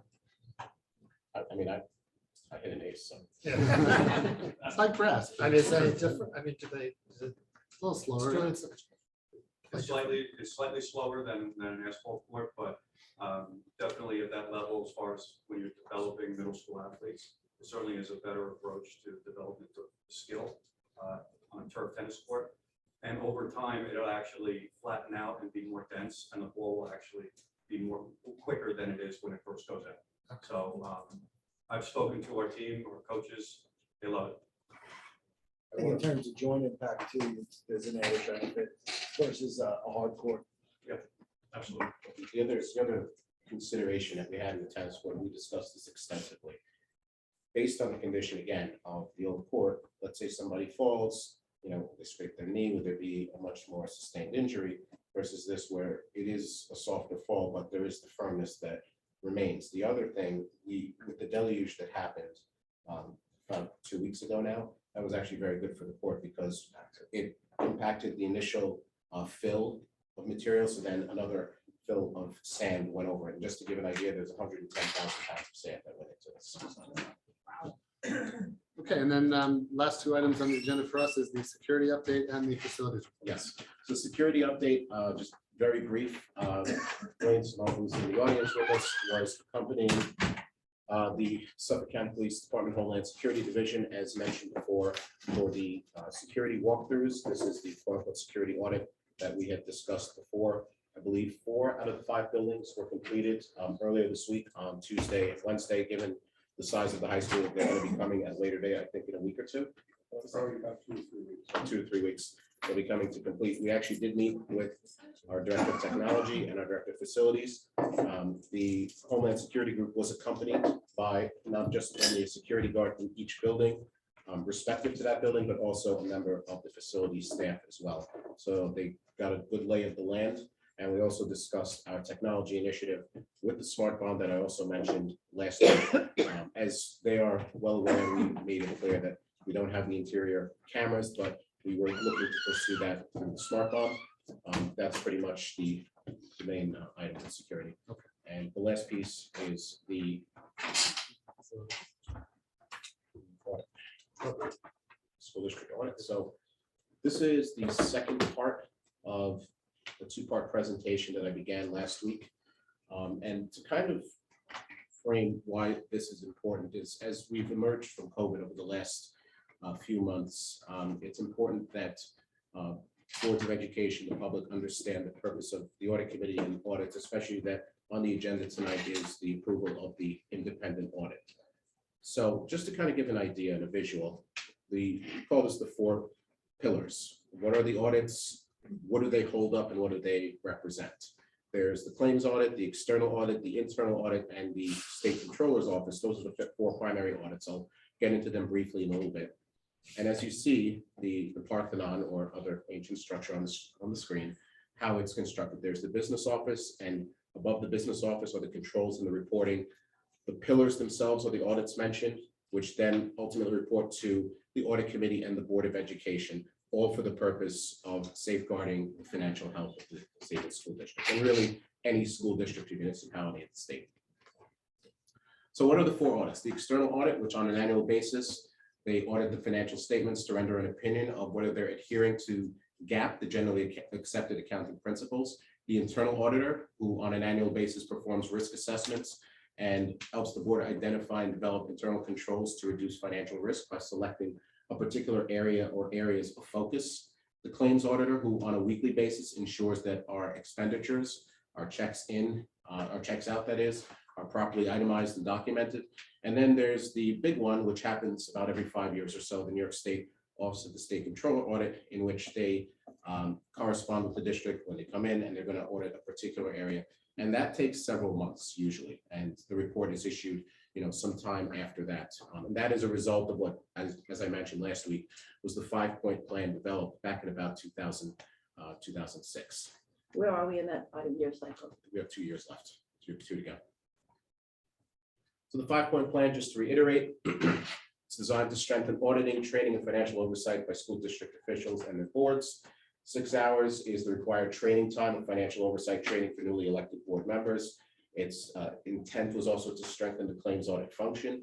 It was to establish an internal audit function, create an audit committee, and mandates a competitive RFP, request for proposal process, for selecting audit firms, and requires school board involvement and formal response by the board to issues raised in audit reports, which is a typical and standard function that does occur here. And just as I mentioned earlier, this is the last year, as I mentioned, the audit committee, of the engagement that we have with Naraki Smith. So we will be issuing an RFP later this year. Briefly on the external audit, the establishment of the law, and any district that employs 8 or more teachers must obtain an annual audit of its record by an independent CPA or independent public accountant, modified again by the 5-point plan. And you see the requirements on the screen, including the corrective action plan and any guidance on internal controls, audit testing, and specific type of testing and suggested level of detail, depending on any issues that may come up.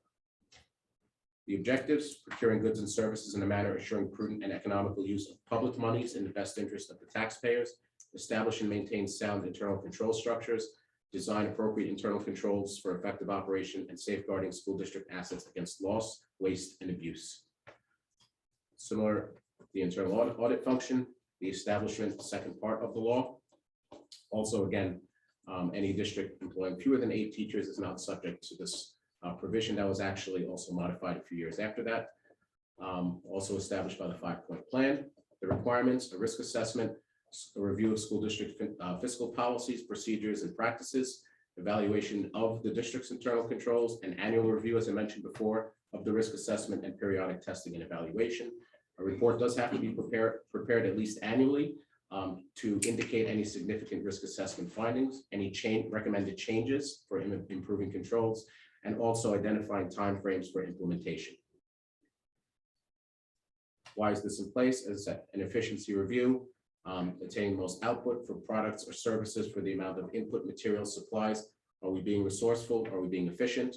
And the effectiveness review involves measuring the extent to which a particular program, person, or area is successful in achieving those results.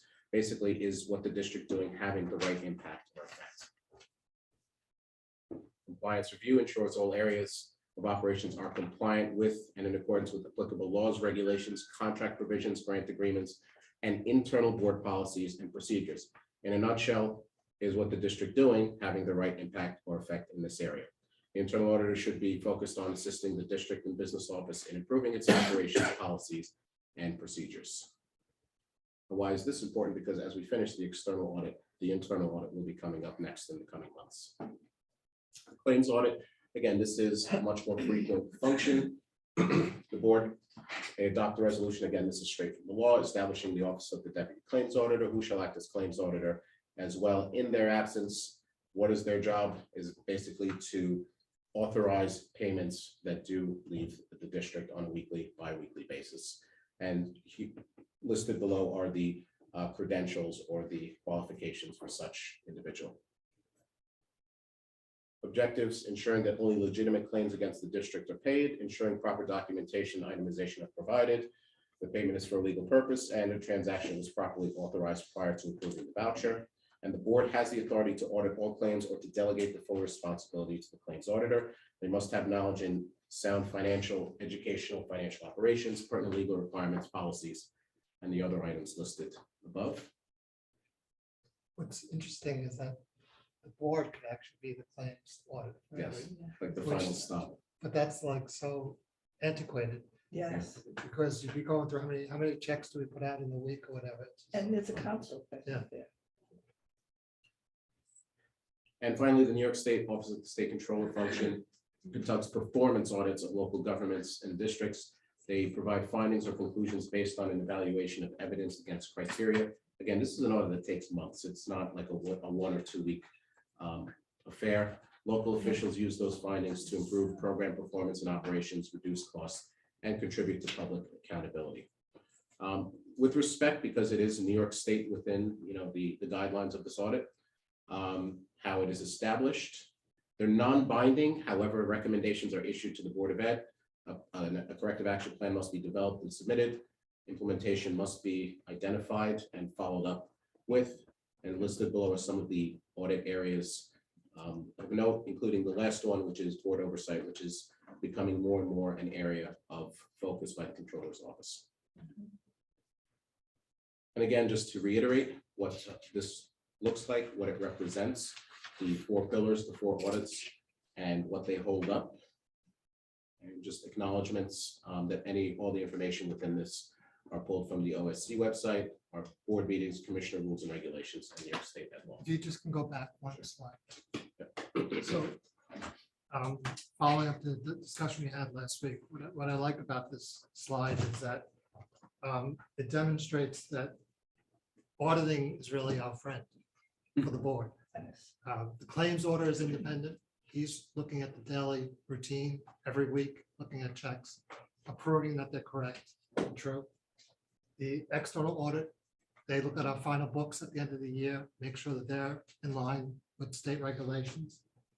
Then we hire also an internal audit to do deep dives into different areas and come back with recommendations. And if they find anything, corrections and things like that. And then, of course, New York State is also looking at this.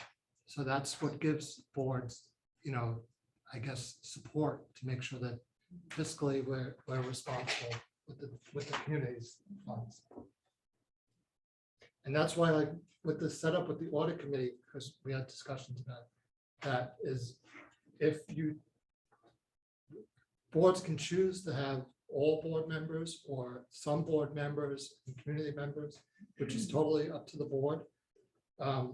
If we take some board members out of the audit committee, they don't necessarily get that information directly from the various audits. Then they're relying on a committee then to deliver that information, which is possible. It's just another way of doing business.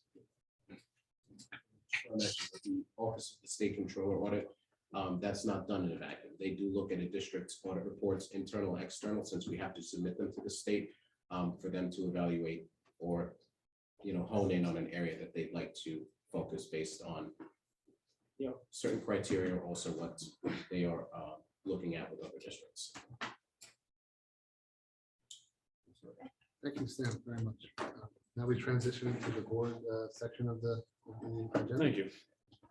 Next item on the agenda is Board of Education discussion, but before we do go on to that, we did inadvertently skip over correspondence. We do have a number of correspondence here.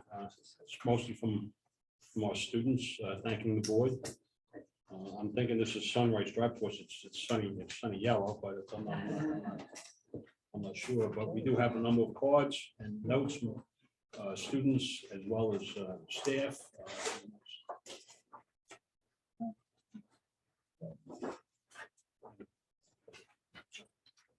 Couple big thank yous.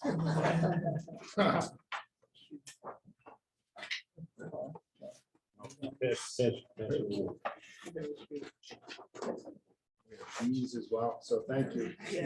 And these are all our future community members, by the way, so it's must be future board members in here. Very much appreciated. Very much appreciated. And my wife appreciates the chocolate, because I guarantee, but probably knows it's here already, so it's So again, next time it's Board of Education discussion. The first item, we did the claims order report, Tom, we're good with that? Yeah. No, let's save that to the end. We'll do that at the end. Okay, the first item on our agenda tonight is, last week we had a conversation about a City of Peace community participation. The board wishes to discuss that further. Why don't we just start by doing the go around? The go around? I want to say that I'm very supportive of the idea of a City of Peace, with the information we received earlier does make me a little uneasy about whether a member of this board should sit on that directly. I did like the idea of having a liaison that maybe is administrative, because it is something we should definitely be supporting.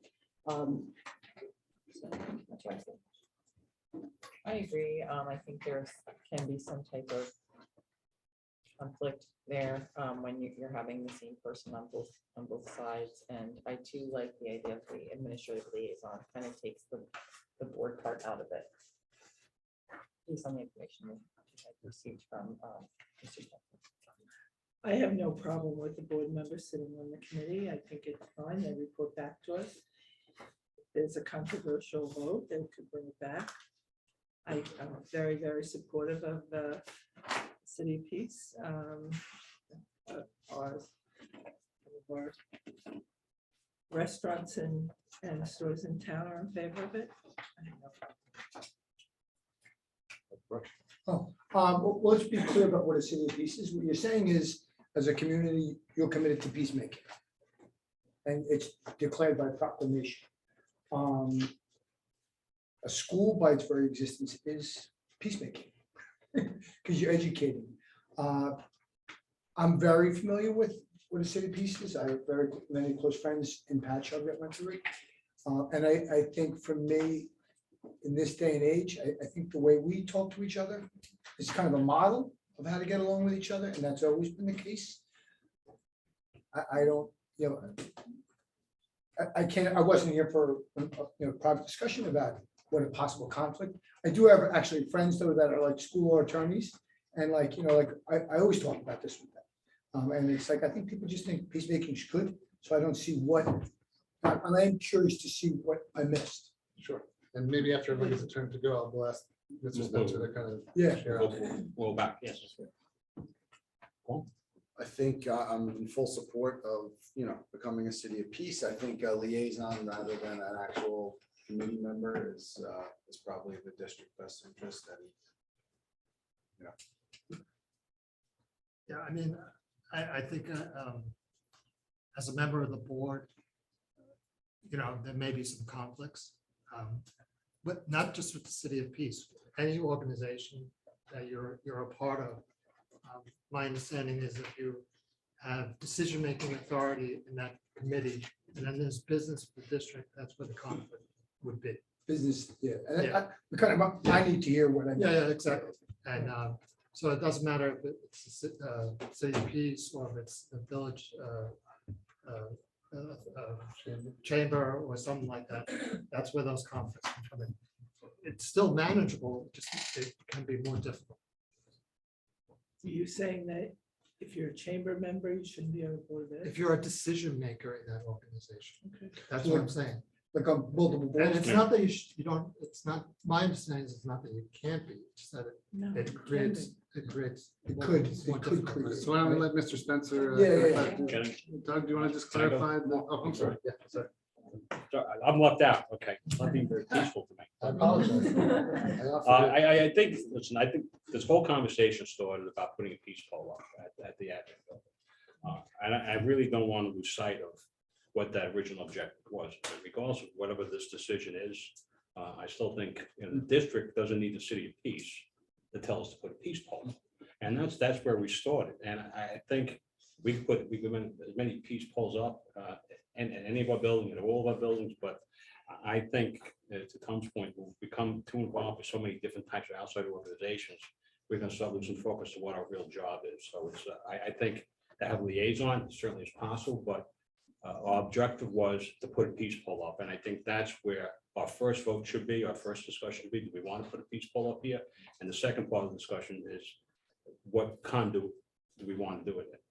I think What was the word you said? what conduit do we want to put it? I think if we tie the peace pole to the City of Peace, where does Sayville schools come in? I don't think you have to tie them together. I mean, they often are, but you don't have to tie them together. Well, that's when we started. We started with having, But I think that was also not a complete understanding. I would rather say, let's put the peace pole up and let's see how Patrick works out with their. They were. And Patrick's a different community than us. Yeah. And not that I don't want to promote peace, I certainly want to promote peace, but I want to try to stay away from any outside organizations which may have outside interests that are contrary to our outside interests on our general community standards. So I would stay away from it personally. Not that I'm against peace, but I would weigh against it. So, Peace. that's my opinion. Do you have any other? Yeah, so the board is essentially correct. So there are certain offices that you can't hold that are what would be considered non-compatible with your role as a board trustee. Serving on a committee or having a leadership role in the City of Peace, that's not one of those roles, right? So there's nothing that would prevent you from serving that capacity. The issue becomes when matters involving City of Peace come before the Sayville board, whether it's for approval or otherwise, right? We'll talk about just in terms of coming before the Sayville board for approval. So in those instances, if the board member is sitting on the board of the City of Peace, or they're sitting on a committee that's involved with whether it's a donation or facilities use or something like that, that's where the issue comes in. And that's where the board member would have to recuse themselves from a discussion on the topic, right? And then later on abstain from any vote that relates to that topic. So there's nothing prohibiting you from doing it. There's just certain rules you have to follow when those matters come. You abstain, that was what I was thinking too. No, just abstain, can't be involved. In a discussion.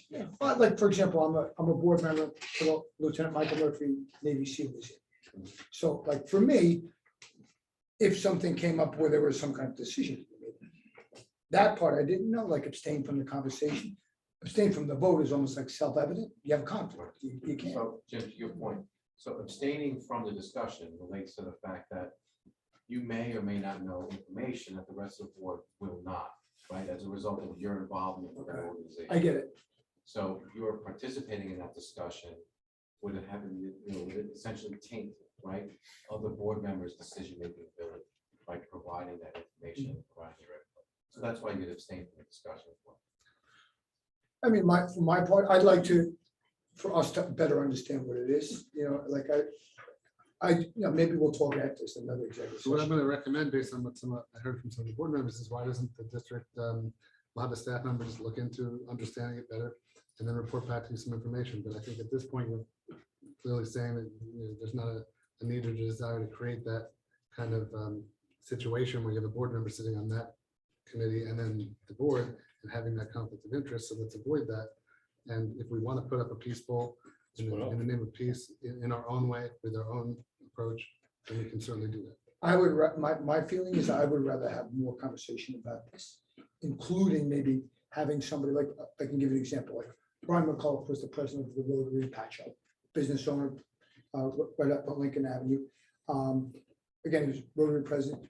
Maybe he speaks to us to explain what was involved in that process. Just so, to me, I would want to learn more, and I would want us to learn more before we said, no, we don't want to be involved. I have increasing concerns, I'm sorry, increasing concerns, being that this board has been in existence for many, many years. And right now, during this current time in our lives, in this country, in this world, we have so many outside organizations approaching other organizations about doing stuff that not all of us can be in favor of. Our role and responsibility, we're policymakers here. Our role and responsibility is education.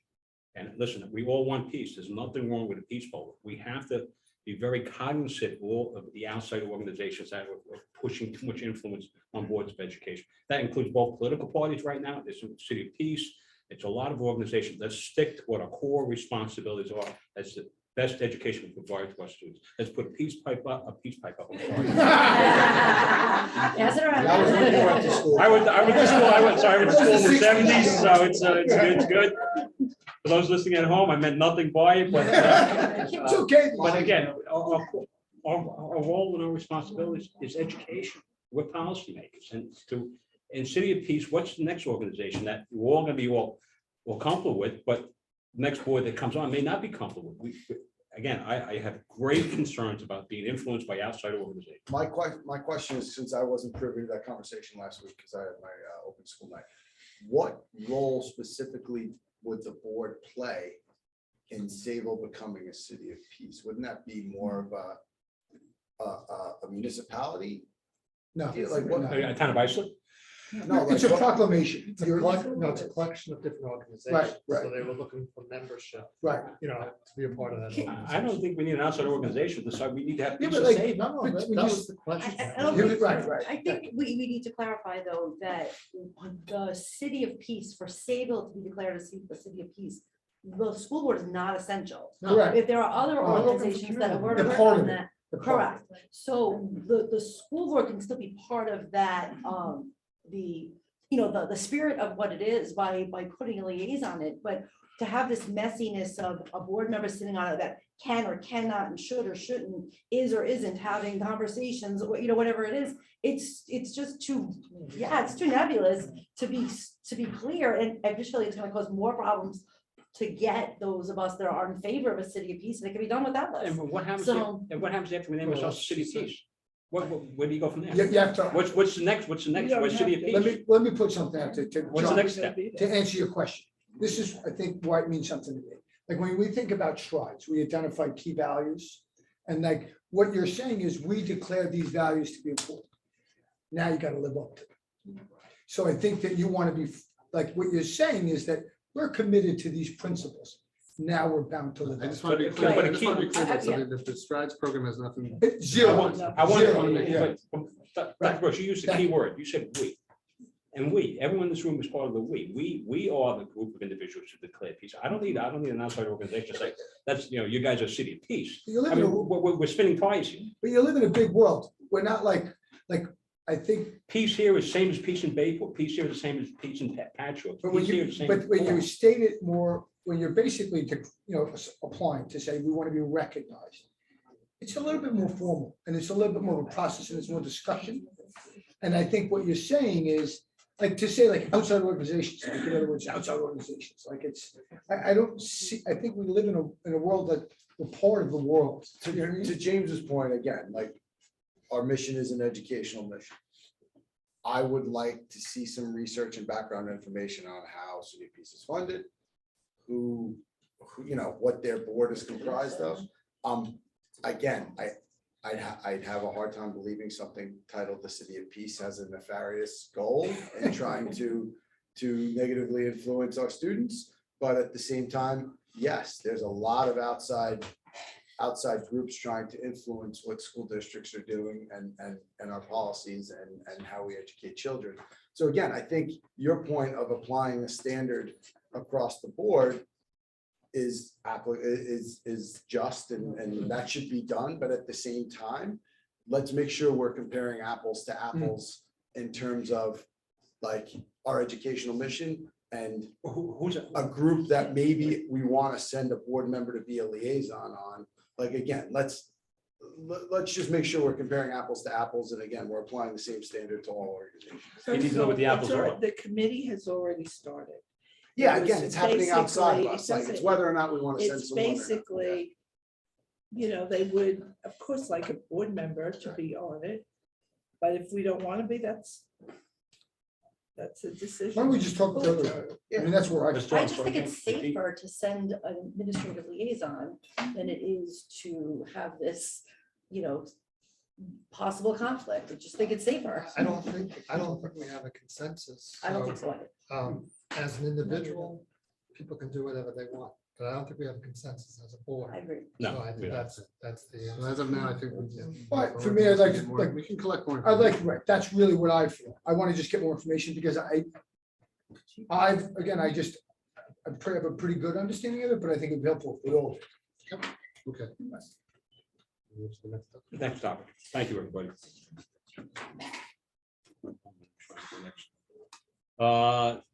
City of Peace responded to legal counsel advice regarding policy 4810.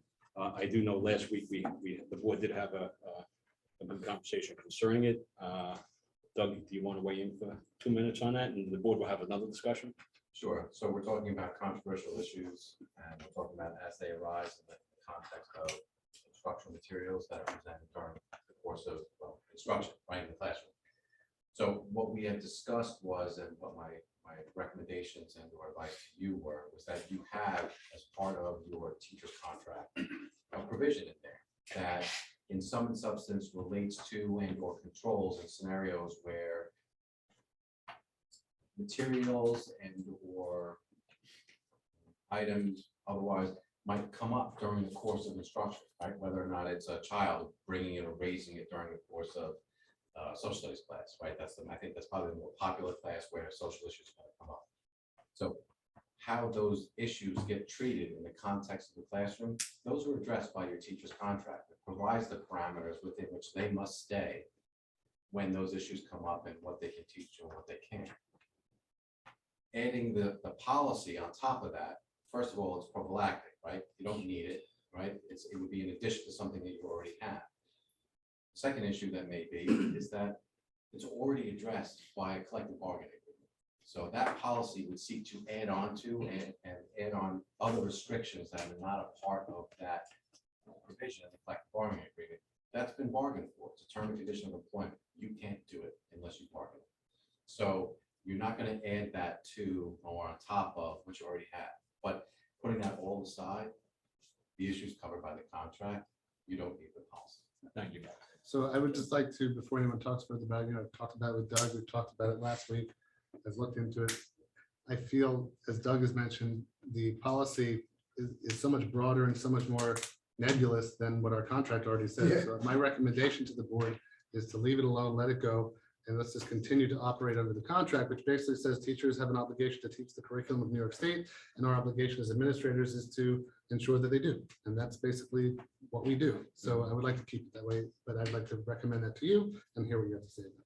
You want to go around? Can we start this way? Yes, Thank you. All right, yes, sorry about that. I mean, I agree. Like, that's my contribution.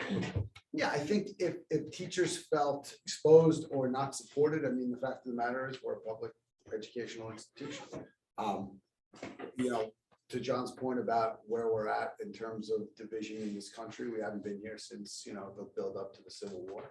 And part of the reason is public discourse is eroded, especially with the advent of social media and algorithms. So we need a public space for people of different opinions to be able to share their views in a coherent manner using facts. Now, to Dr. Ferris's point that he pointed out last week, that doesn't mean every historical event is open to discussion. We've established the fact that, you know, fascist dictatorships, slavery, genocide is unacceptable. We've evolved as a species past that. So, you know, presenting two sides of whether or not, restrictive monetary policy is beneficial is all go, you know, and obviously there's no shortage of controversial issues in the news right now. But again, presenting it in a facts-based approach, research-driven approach, again, can only help people on either side of an issue better understand the other person's point of view. So again, the feeling I got from staff and from the board is, and from our attorneys, is that we're well covered, and we're going to teach the state curriculum. We're not going to shy away from controversial issues, because having children in the district, I want them to hear both sides, and I want them to learn how to formulate an argument. And we could use more of that for sure in our country, and definitely in Sayville. So appreciate it. After reading it several times and also the advice that we got from counsel, I don't see any added value, so I'm not in favor of the policy. So we're gonna keep going this way. Yeah, okay. I don't see that there's a need for it, because I read a teacher's contract. They have that flexibility. I think it's hindering, actually, if you read both of them. So I'm not in favor, because I think it's more hindering to our education system. I agree. I don't think we need the policy. I'm happy with the clause that's in the contract. I did want to just come from a different angle and say that last week we did have some extensive conversation and discussion about this policy. We also heard from the audience, and I think there was some questioning as to why we weren't making a decision. And I would just like to commend the board for waiting and getting all of the information and the recommendations of our counsel before making these decisions that we're making now. So it is important to make sure you get all the information and both sides, and just like a controversial issue, you need to get both sides of what's going on. I So didn't realize how it was written in the contract. So. Thank you. I totally agree with what all of you said. I think that they seem redundant. They're not perfectly aligned. And correct me if I'm wrong, but because that clause is in the contract, it's now a mandatory collective bargaining. And I would be worried that if they don't jive exactly with each other, that it could be problematic. So I think it's not necessary. I just want to compliment all of you for modeling, discussing this. John. Oh, John. John gets to We're going in order. I want to apologize. This is my last meeting. I want to congratulate on Mark's retirement. Listen, I agree with all the board members. I think this is overreach, big overreach. The teacher's contract cover it, and I would like the motion that we pull it off the table. Can we do it on tonight? I'll second it. It's not on. No, it was Okay, all. I motion that we pull it off the table, put it on the agenda for our next board meeting, so we could put this to rest and vote it down. So No, I'm sorry. I don't think you have to. I think. No, so what you would do is you simply just wouldn't put it on the agenda. Yeah, we're just Okay, never gonna, you'll never see it again. I motion that we simply don't put it on the agenda. The second on the motion. And I think it's an overreach by It just, I don't really get it. I don't get it. ridiculous. I still don't know what they would carry together. I don't know. I don't. We want, and. Well, I'm not again, I supporting think this, right? any one size fits The all. board is not supporting this this policy, so And it's done. One, I want to apologize for skipping you. That's all right. I'm just going in the order of this, but also just thank the board for having discourse and modeling discussion, looking at all sides. And I agree with you, taking time to make a good decision with all of the information. Yes. I also want to thank the public for their comments because that helped to shape some of the understanding that the board had as well. Next time the agenda is claims order report. I will go first this time. Wow. No, I'm actually going first time. Oh, you went already, right? You did this. I want somebody else going. Well, you're the chairperson. He's the chairperson. So. Any questions? I have no questions. Yeah, everything looks good. Like I said last week, the amount of activity on the claims audit report is greatly reduced. I just want to make a request because the board should also meet with the claims auditor. So I know with COVID things were, virtual and things like that. So maybe at the next meeting, we can have that. I'll get that. Yeah. Yeah, that's everything's there. Just a couple things. Just want to commend Jillian and again, everyone that was involved with the color run. Challenging times and to bring the community together, especially to hear student feedback on events like that. Again, it's not easy. It's outside of the 9 to 5 of running a school. So it's much appreciated. Thank you. Great job.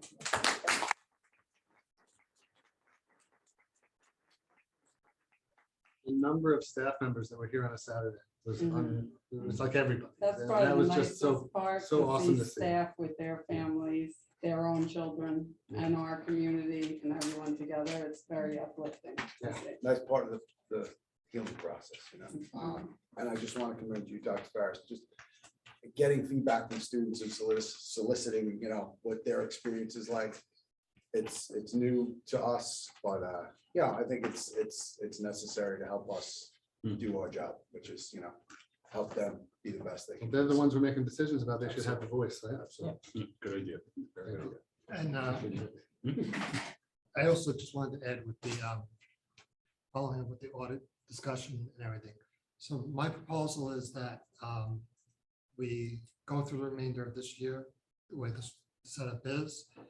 And we also have that survey that we distributed. So I would think, around June, we do the survey ourselves, see how we rate the process. And then for the reorg, we can then decide whether we want to change the makeup of the audit committee, make some changes. Just when you say changes, you mean like add outside the community members? Outside. I think it's definitely worth discussion. So put that on the. I think it was brought up last week, and I think it's a good thing to discuss. One last point, one of the students brought up some of the electives that students have. My children are new to the high school, but I gotta say, and I want to commend Christine, Mr. Hoffer, the staff, the passion and the love that's being put in, you know, across the board is much appreciated. And the kids can feel that, you know, it's great. This is a little choppy, but I don't have my notes with me, but Sam had a reporting on the makeup of different audit committees in Oh, different yes. districts. If you Very could give thorough. Did a- you go over Just that, a little Sam? comment on that. Yeah, I surveyed my colleagues through my listserv, on business officials, and I have to say, very happy to get the response that I got in this short amount of time, like 2 or 3 days, about 45 districts in Nassau and Suffolk. Overall, they just put out there 26 Nassau districts got back to me, 19 Suffolk districts. Overwhelmingly, let's say overwhelmingly, but about half of the ones that responded do have a makeup of just all board members, and 8 of them, 8 out of the 19, have a mix of community members and board members. So it's kind of. Can you repeat that again? Sorry. So of the districts that responded in Suffolk, Oh, I see. about half of them have all board members, and just under half have a mix of community members and board members. In Nassau County, it's a little more prominent where it's more board members make up the audit committee as all board members, whereas less than half are a mix of community and board members. I should note, though, that some of the configuration of Nassau districts, it's different. You have 3 central high school districts, which much smaller independent school districts within those. So that affects it. Yeah, the elementary in Valley Stream, Belmont, American, Salonica. Right, exactly. So that may have an effect, variance on the results, but overall have 45 districts responded, and of that, 24 of them have just all board members, and 18 have a mix of community members and board members. A small amount have just a completely different configuration of just all community members or something, you know, completely, you know, against what I just mentioned here. And what I distributed are 3 different summary views of the survey and main data attached at the end. Thanks, Sam, for It's getting great. that. Yeah. Yeah, it's quick work. And to enhance my reputation as just being a numbers guy, I was reading this cool thing on about middle school restructure and how to change maybe the tried and true, you know, 5 days, always the same. They had an article in here about how the enhanced Fridays to be more of a project day. And it took time from the regular periods to create different project periods. I know you had mentioned something about you were doing something, stealing a few minutes from each period to create a connection time on the students, which I thought was a great idea as well. This is pretty neat. The problem is the state's not ready for it yet. And if you go out of the normal structure and you get an F, you know, from the state, you know, so it's like, it's a better way to teach, but it may not be accepted by the state. So, yeah, Dr. Gastor and I have been talking a lot about middle school, and there's so much you can do in terms of being creative, in terms of blocking schedules, in terms of innovation time for kids. And I think the research is clear, like the more they create, the more they innovate, the more they develop in the younger grades, then when they get to high school, the more able they are to kind of take on harder and more complex work. So it's definitely something, after we do the 100-day studies, we want to see how people feel about everything. But I think it's, you know, being more creative in our approach, but still within the framework of New York State. It's like a fine line you have to walk. Well, you know, it's something I saw a friend of mine who's an educator, I just found it really a fascinating finding. So they talked about to learn a new task, the number of times you needed to do it. It was like a crazy number, like 150 times. But if you're doing that task while playing, it's like 8 times. Right. Like, and that's why, like, for me as a teacher, like, I really liked role plays and simulations, and then you plug in the information, because the brain development, when you're imagining and playing and really engaged, like, I would, if I knew that I appreciate what you said, Tom, because I think I would take an F if I felt like we were providing far superior education. If I felt like we were really starting to access parts of learning and growing. If it meant they did an hour of something really project-based, it seems to me worth it. As long as you discuss it. I also think with the need of the trades to be fulfilled, and the Totally. younger we can get them working with their hands, the kids working with their hands. And also we still see in this, in not just this district, but many others, as they get to the higher grades, the tech classes and the hands-on classes are still male dominant. And there's got to be a way to get the girls to feel more comfortable, more confident, and be able to want to use their hands as well. So I think that it's a really interesting idea. I think, I mean, just to give you a concrete example, my school, every Friday, I work in special ed school, 2 populations, life skills, children with psychiatric disabilities. We have a comprehensive behavior management program. There's an hour of club that you earn by, doing appropriate things throughout the day. And our kids have behavior, problems with behavior, problems with emotional regulation, but it's very festive, and that's what we get buy-in from kids through that 1 hour every Friday. They buy in because they all want to, because they have a good time, they do fun things. Learning can be fun. I look forward to the discussion, and I think it's gonna be cool. Thank you for pointing that out. No problem. Any other items for board discussion? No. Thank you. Good discussion tonight. Next item on the agenda is public hearing. Can I just see a show of hands, people who want to speak to this? I have an idea of how much time we get to the side. 1, 2, 3, 4. All right. All right, before we start, I'm gonna just read a statement that I read pretty much every time. Board of Education administrators, listen carefully to what members of our community have to say. We follow regulations specified by law and policy as we encourage our community members to offer public comment at Board of Education meeting. The Board of Education requests that anyone who participates in public session demonstrates civility as they address the board and community. The Board of Education meetings are held in public view, giving the public the opportunity to watch, listen to the proceedings of the board. In these meetings, district staff updates the board on matters pertaining to the school district. The board may be required to take action on matters related to district operations. Board policy 1230 provides the opportunity for a period of public comment during these meetings. With that said, we're going to set aside 30 minutes tonight. Not that we're going to need 30 minutes tonight, because only about 4 speakers to speak. The board reserves the right to limit public participation in any given case, or to extend the maximum comment period if deemed necessary. Questions or comments by the public are limited to 3 minutes per person. Speakers are asked to identify themselves and or the group they represent. Speakers should conduct themselves in a civil manner and direct their comments to the board. The board will not permit discussion involving individual personnel, students, or community members. Thanks a lot. So if whoever wants to speak first, can you just please step up to the podium, please?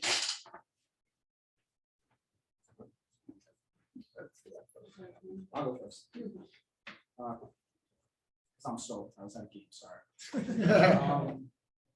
So I just wanted to, my name is Desmond Megna, okay? I don't represent anybody but the community. When I ran, I just wanted, this is a kudos to you, all right? When I ran, everybody that was running for a board seat ran on like a transparency ticket. So I think it's good to see that on this policy 4810, that the board is trying to be more open to community feelings. And I hope that on every new policy or anything that may come across your desk, mandate that may come down, that you have similar conversations among yourselves. Because I know Chenwa has brought that to light, and she might not catch the next one, or a community member might not be there. So I'm not saying that that's what drove your conversations, but it may have. Okay, but I do think that you guys have done a nice job in going in the direction that you said you all wanted to go, which is big for the community. I did just want to say one thing. We haven't evolved so much as a species. There's still about 50 million people in modern day slavery, and there's genocides in Myanmar and Sudan and Syria and things like that. So those conversations, I'm okay with occurring in the classroom, because they are still prevalent in today's society. So, but I do wholeheartely believe with what he said, and I thought it was a no-brainer, and I was very happy to see that everyone across the board felt the same way. So, thank you. Thank you.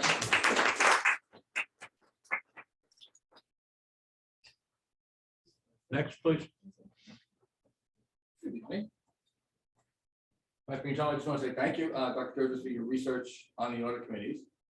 Very helpful. I do have a few questions as it relates to the current audit committees. You did mention tonight that all members have to go through 6 hours of financial training. Have all board members taken that training, and how recent was it? I'm gonna pause for a minute. I'm gonna ask that you ask all the questions. This way I don't want to burn you 3 minutes. We'll answer it at the end. I want to answer at the end. Go ahead.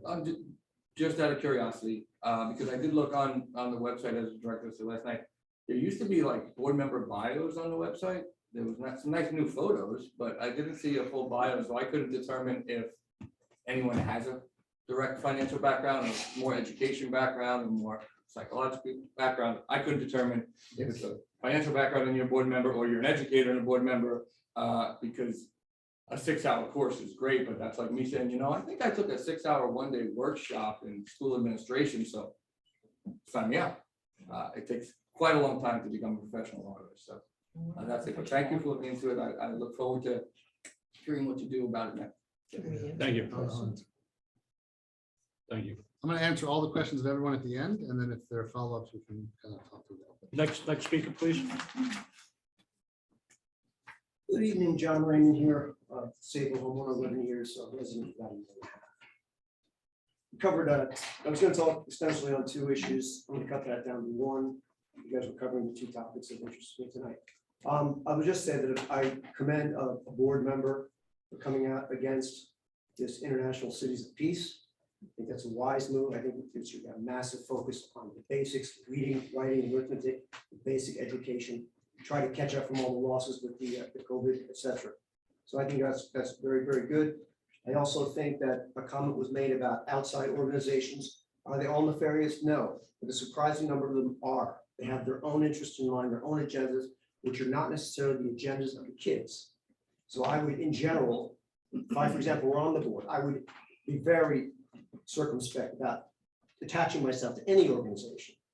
And this International Cities of Peace, I've done a limited amount of research, and I found some things that are not particularly, that are disquieting to me. For example, a strong link with the Black Lives Matter organization, which is highly controversial. So, good move. I'm hoping you move away from any link whatsoever with the International Cities of Peace. No one more than me wants peace, and everyone in this room.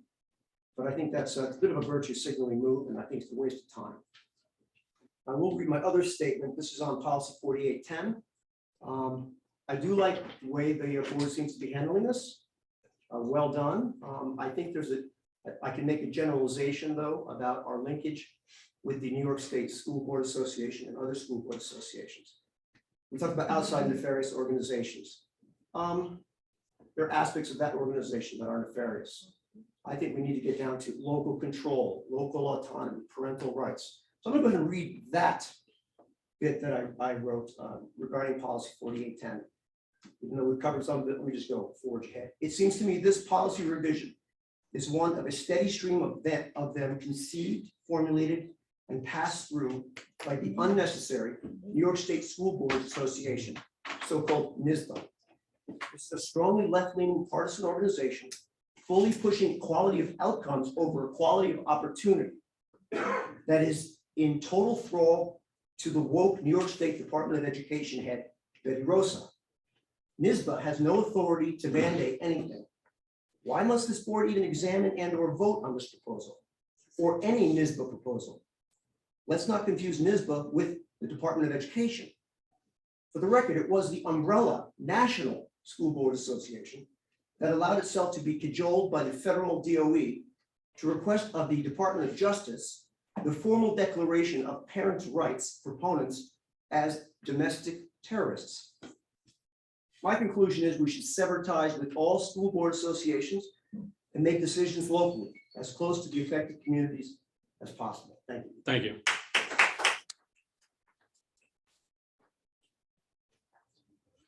Anyone else, please? Yes. I don't need a podium or anything. Well, you get one anyway. All right, no mic though, huh? Can't rap. My name's Kara Klein, I'm the president of SEPTA.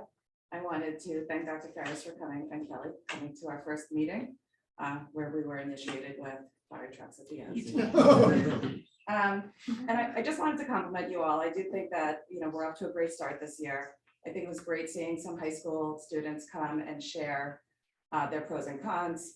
And I'm just asking the board if we, or if it's up for discussion, that we can open that up to, all the different populations. We get some athletes in, some special ed kids, so everybody can kind of work towards the common goal that we have here. That I hope was just, Thank you. that was just the beginning. I hope. Yeah, that's all I'm saying. Good idea. Thank you. Next, please.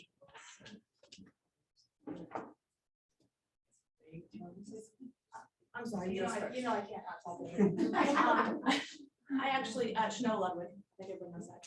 I just wanted to say thank you again, as well as this 4810. I like the fact that you are trying to be transparent. It does lend itself to a future of us working together as a team again.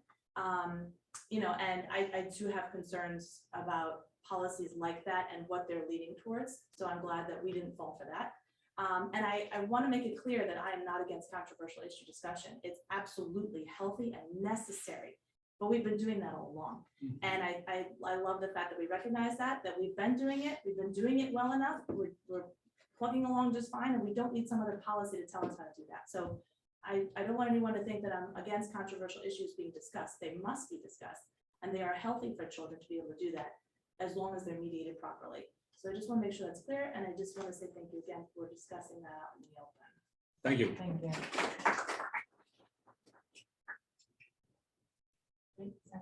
So it's me. I'm going to ask to stay in the seat again, if that's okay. It's okay. So I want to thank you on behalf of the community. I wasn't really concerned about staff. I was concerned the community, if you put that policy through, couldn't bring issues to you. And you could then use it to say, well, we have this policy, so too bad. So I'm really glad, because community, parents, and other community members, it's really important to be able to speak to the board. So I'm really happy. Thank you. The audit committee, which I had been begging for and thought it was a great idea to add somebody from Innovators. You could change that at any time, though. I understand you want to do it, maybe you want to write down, you want to do it at the reorganization meeting, because everything's already accepted this year, but I believe, I don't know, you can probably do it anytime. I might be wrong. I noticed the minutes for the last meeting, sorry, we're missing from the voting. I don't know if you're not going to vote on them anymore because we are recording. I don't know if you're required to write what was changed. You might not have to do the minutes if you keep a video. So you might want to check on that.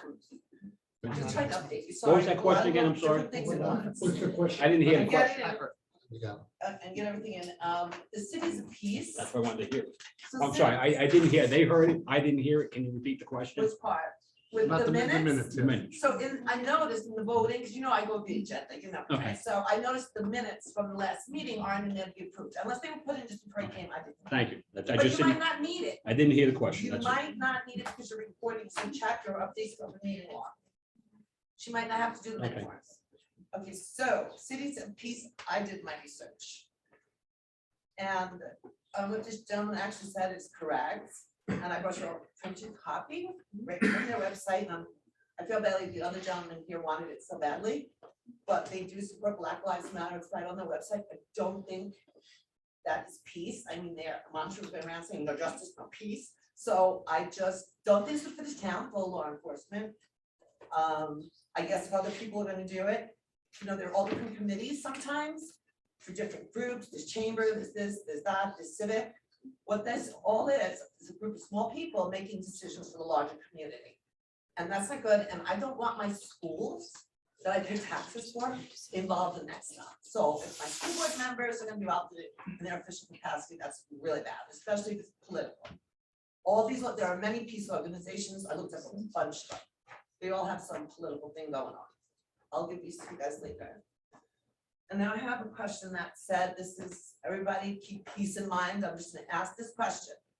There was a controversial thing happening in Connecticut between, there were two types of pride flags. Currently, there's a progress pride flag and the traditional one that I know with the, like all the colors of the rainbow. My understanding is that the one with the newer version was in a classroom and a child felt uncomfortable. I'm gonna ask you to finish up, Okay, I please. thought about it, yes, this is important, John. I'd like to know, first of all, is that flag in this building? In our buildings, that's one question. The other thing is, I'd like you to consider that if I don't identify with something and I walk into a classroom especially special ed student, or maybe somebody who has a lack of ability to communicate, feeling uncomfortable, I might feel left out. It's not that I'm homophobic, but I feel left out. The room is so highly decorated. I don't know, I'm just saying, okay? And that might make me feel awkward as a child. As an adult, no. Again, I'm gonna ask you to Yes, and finish I up also, first. I have researched, I looked at that flag. And the newer flag, there is some reference to police about it, police brutality. So I don't know if that's the problem in Connecticut, but I looked up myself and I have that directly from a reputable website, the LGBT information.com. And the designer of that flag particularly mentioned police brutality in that shape of the chevron. I don't want to really. Is it in the building? I'd like to know. We're gonna go through the answers. I don't have an answer to that. I'll let you talk first. Okay. I'm not here to fight you guys on it. I'm just curious because of what's going on over there, and I didn't know the difference of the flag myself, to be honest. Thank you. Thank you. That's it. Thank you very much. Thank you. We have anybody else who'd like to speak? A book I bought. You could just hand it up to Whenever you want to leave for me, feel free at the end to bring over. Dr. Ferris. You want to? Yeah, I just want to thank all the people who commented. As I said, it's important to me and to this board that we hear members of the community, give people opportunities to speak and share that information with us so that we could over time make decisions. I also think it's important to what was said earlier. Just because you say it doesn't mean we immediately do something. We have to kind of consider it, take into account, study it, look into it, and move forward in a thoughtful and reflective manner. But just to Mr. Magna, thank you for your compliment. I think what we're trying to do with the setup of the business meetings is get back to the pre-COVID kind of style of basically a planning session, first meeting of the month, discussions, then a business meeting, voting on issues, and giving people time in between to kind of hear the community and then vote after that. So I think that that's kind of going to work for us. And our goal is to kind of be as transparent as possible about the things that we do for our children. In terms of the audit committee, we are in the process of updating the website, and we got the pictures. And we are in the process of doing the bios. So those bios will be up. It's just kind of one step at a time. And we did overhaul the entire website. And I want to thank Linda Migna for kind of helping to make that happen over the summer. So we could launch it. I think we launched it in like late September. And then those bios will be up and you'll have a lot of that information once they're up. Mr. Raymond, thank you for your comments. Sorry, my vision is going as I'm speaking.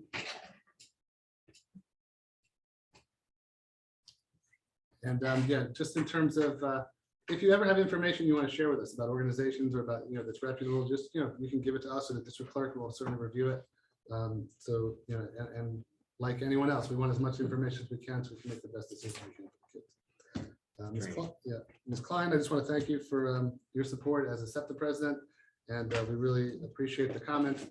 Having kids here sharing their experiences will help the board to kind of see and feel. And there are just sometimes things we don't notice as adults that the kids, they live it, so they're going to notice it. So we want all types of students, to your point, and we're going to continue to do that at the business meetings, not at the planning sessions because they tend to run longer, but the business meetings will include student voices. And then Teal, the minutes released, my understanding of the law is, or our understanding of the law is that 14 days after a meeting, as per the open meeting law, we can post the minutes to a meeting. And I think we're going to be doing that. And I do think that the comments that you made to me earlier in the year about posting things in advance made sense. We talked about it as a board, and that's what we're doing. So no, I'm sorry. I meant that they usually approve it, like last week's, Yeah. they would have been up for approval and they vote on it today. I see. What I'm trying to do, I'm trying to actually do you a favor. I think open meeting law has changed in your favor, that you don't even have to take minutes if you. But you can if you record want to. And retain it. We prefer to do it. And we don't really. And you don't have to vote on minutes either. I'm sorry? You don't even have to vote on minutes. Well, you don't have to vote on minutes ever. They don't need to be. approved. They don't need to be voted on. Not according to open meeting law. But what I'm trying to say is now that they are recording, when you weren't here, they were recording for a very long time. And that's how they got to know me because I didn't. And then- So, yeah, and in but what terms- I'm trying to say is you may not, I believe now, if you keep a record, I think it's 5 years, 7 years, whatever it is, of the video, you may not have to take minutes anymore. Very good. Of the open session at least. I don't know about executive. And then the last part was the fiscal training. I'm going to look into that and we'll get some information for you. If you want to follow up with us, we'll I think Jim, one thing, actually, I actually have. Oh, okay, great. So back in, again, 2005, bringing up that year, Ed Law 2102A required newly elected board members to complete a minimum of 6 hours of training within their first year of service. Those records are held within the district. It's either administered by New York State Ed Department, the Office of the State Controller, or an agency authorized by either of those. Again, that record is kept by the district once it's completed. One of the initiatives that I've been working on, and I know Mr. Rodon and I've talked about it, I'm actually in the process of developing something for school board members for the Nassau Suffolk School Boards Association called Financial Literacy 101 Beyond the Mandate for Members, which is a more intensive training given the fact that COVID happened. And there were a lot of times that, the fiscal issues weren't on the table. So that is going to be presented to NISBA, to the Nassau Suffolk School Boards Association in February. And reserve your seat soon because it's going to be sold out. Hopefully. Finally, I just want to compliment our teaching staff because one of the things we heard the students say was how brilliantly the teachers were handling talking about issues that were important to them and doing it in a way that was matter of fact and sharing that it was perspectives. And I think that we should be complimenting our teachers in an age that is very difficult to walk that line, as opposed to kind of thinking there's always something wrong with our schools. We have great schools and great teachers. So I just want to compliment them.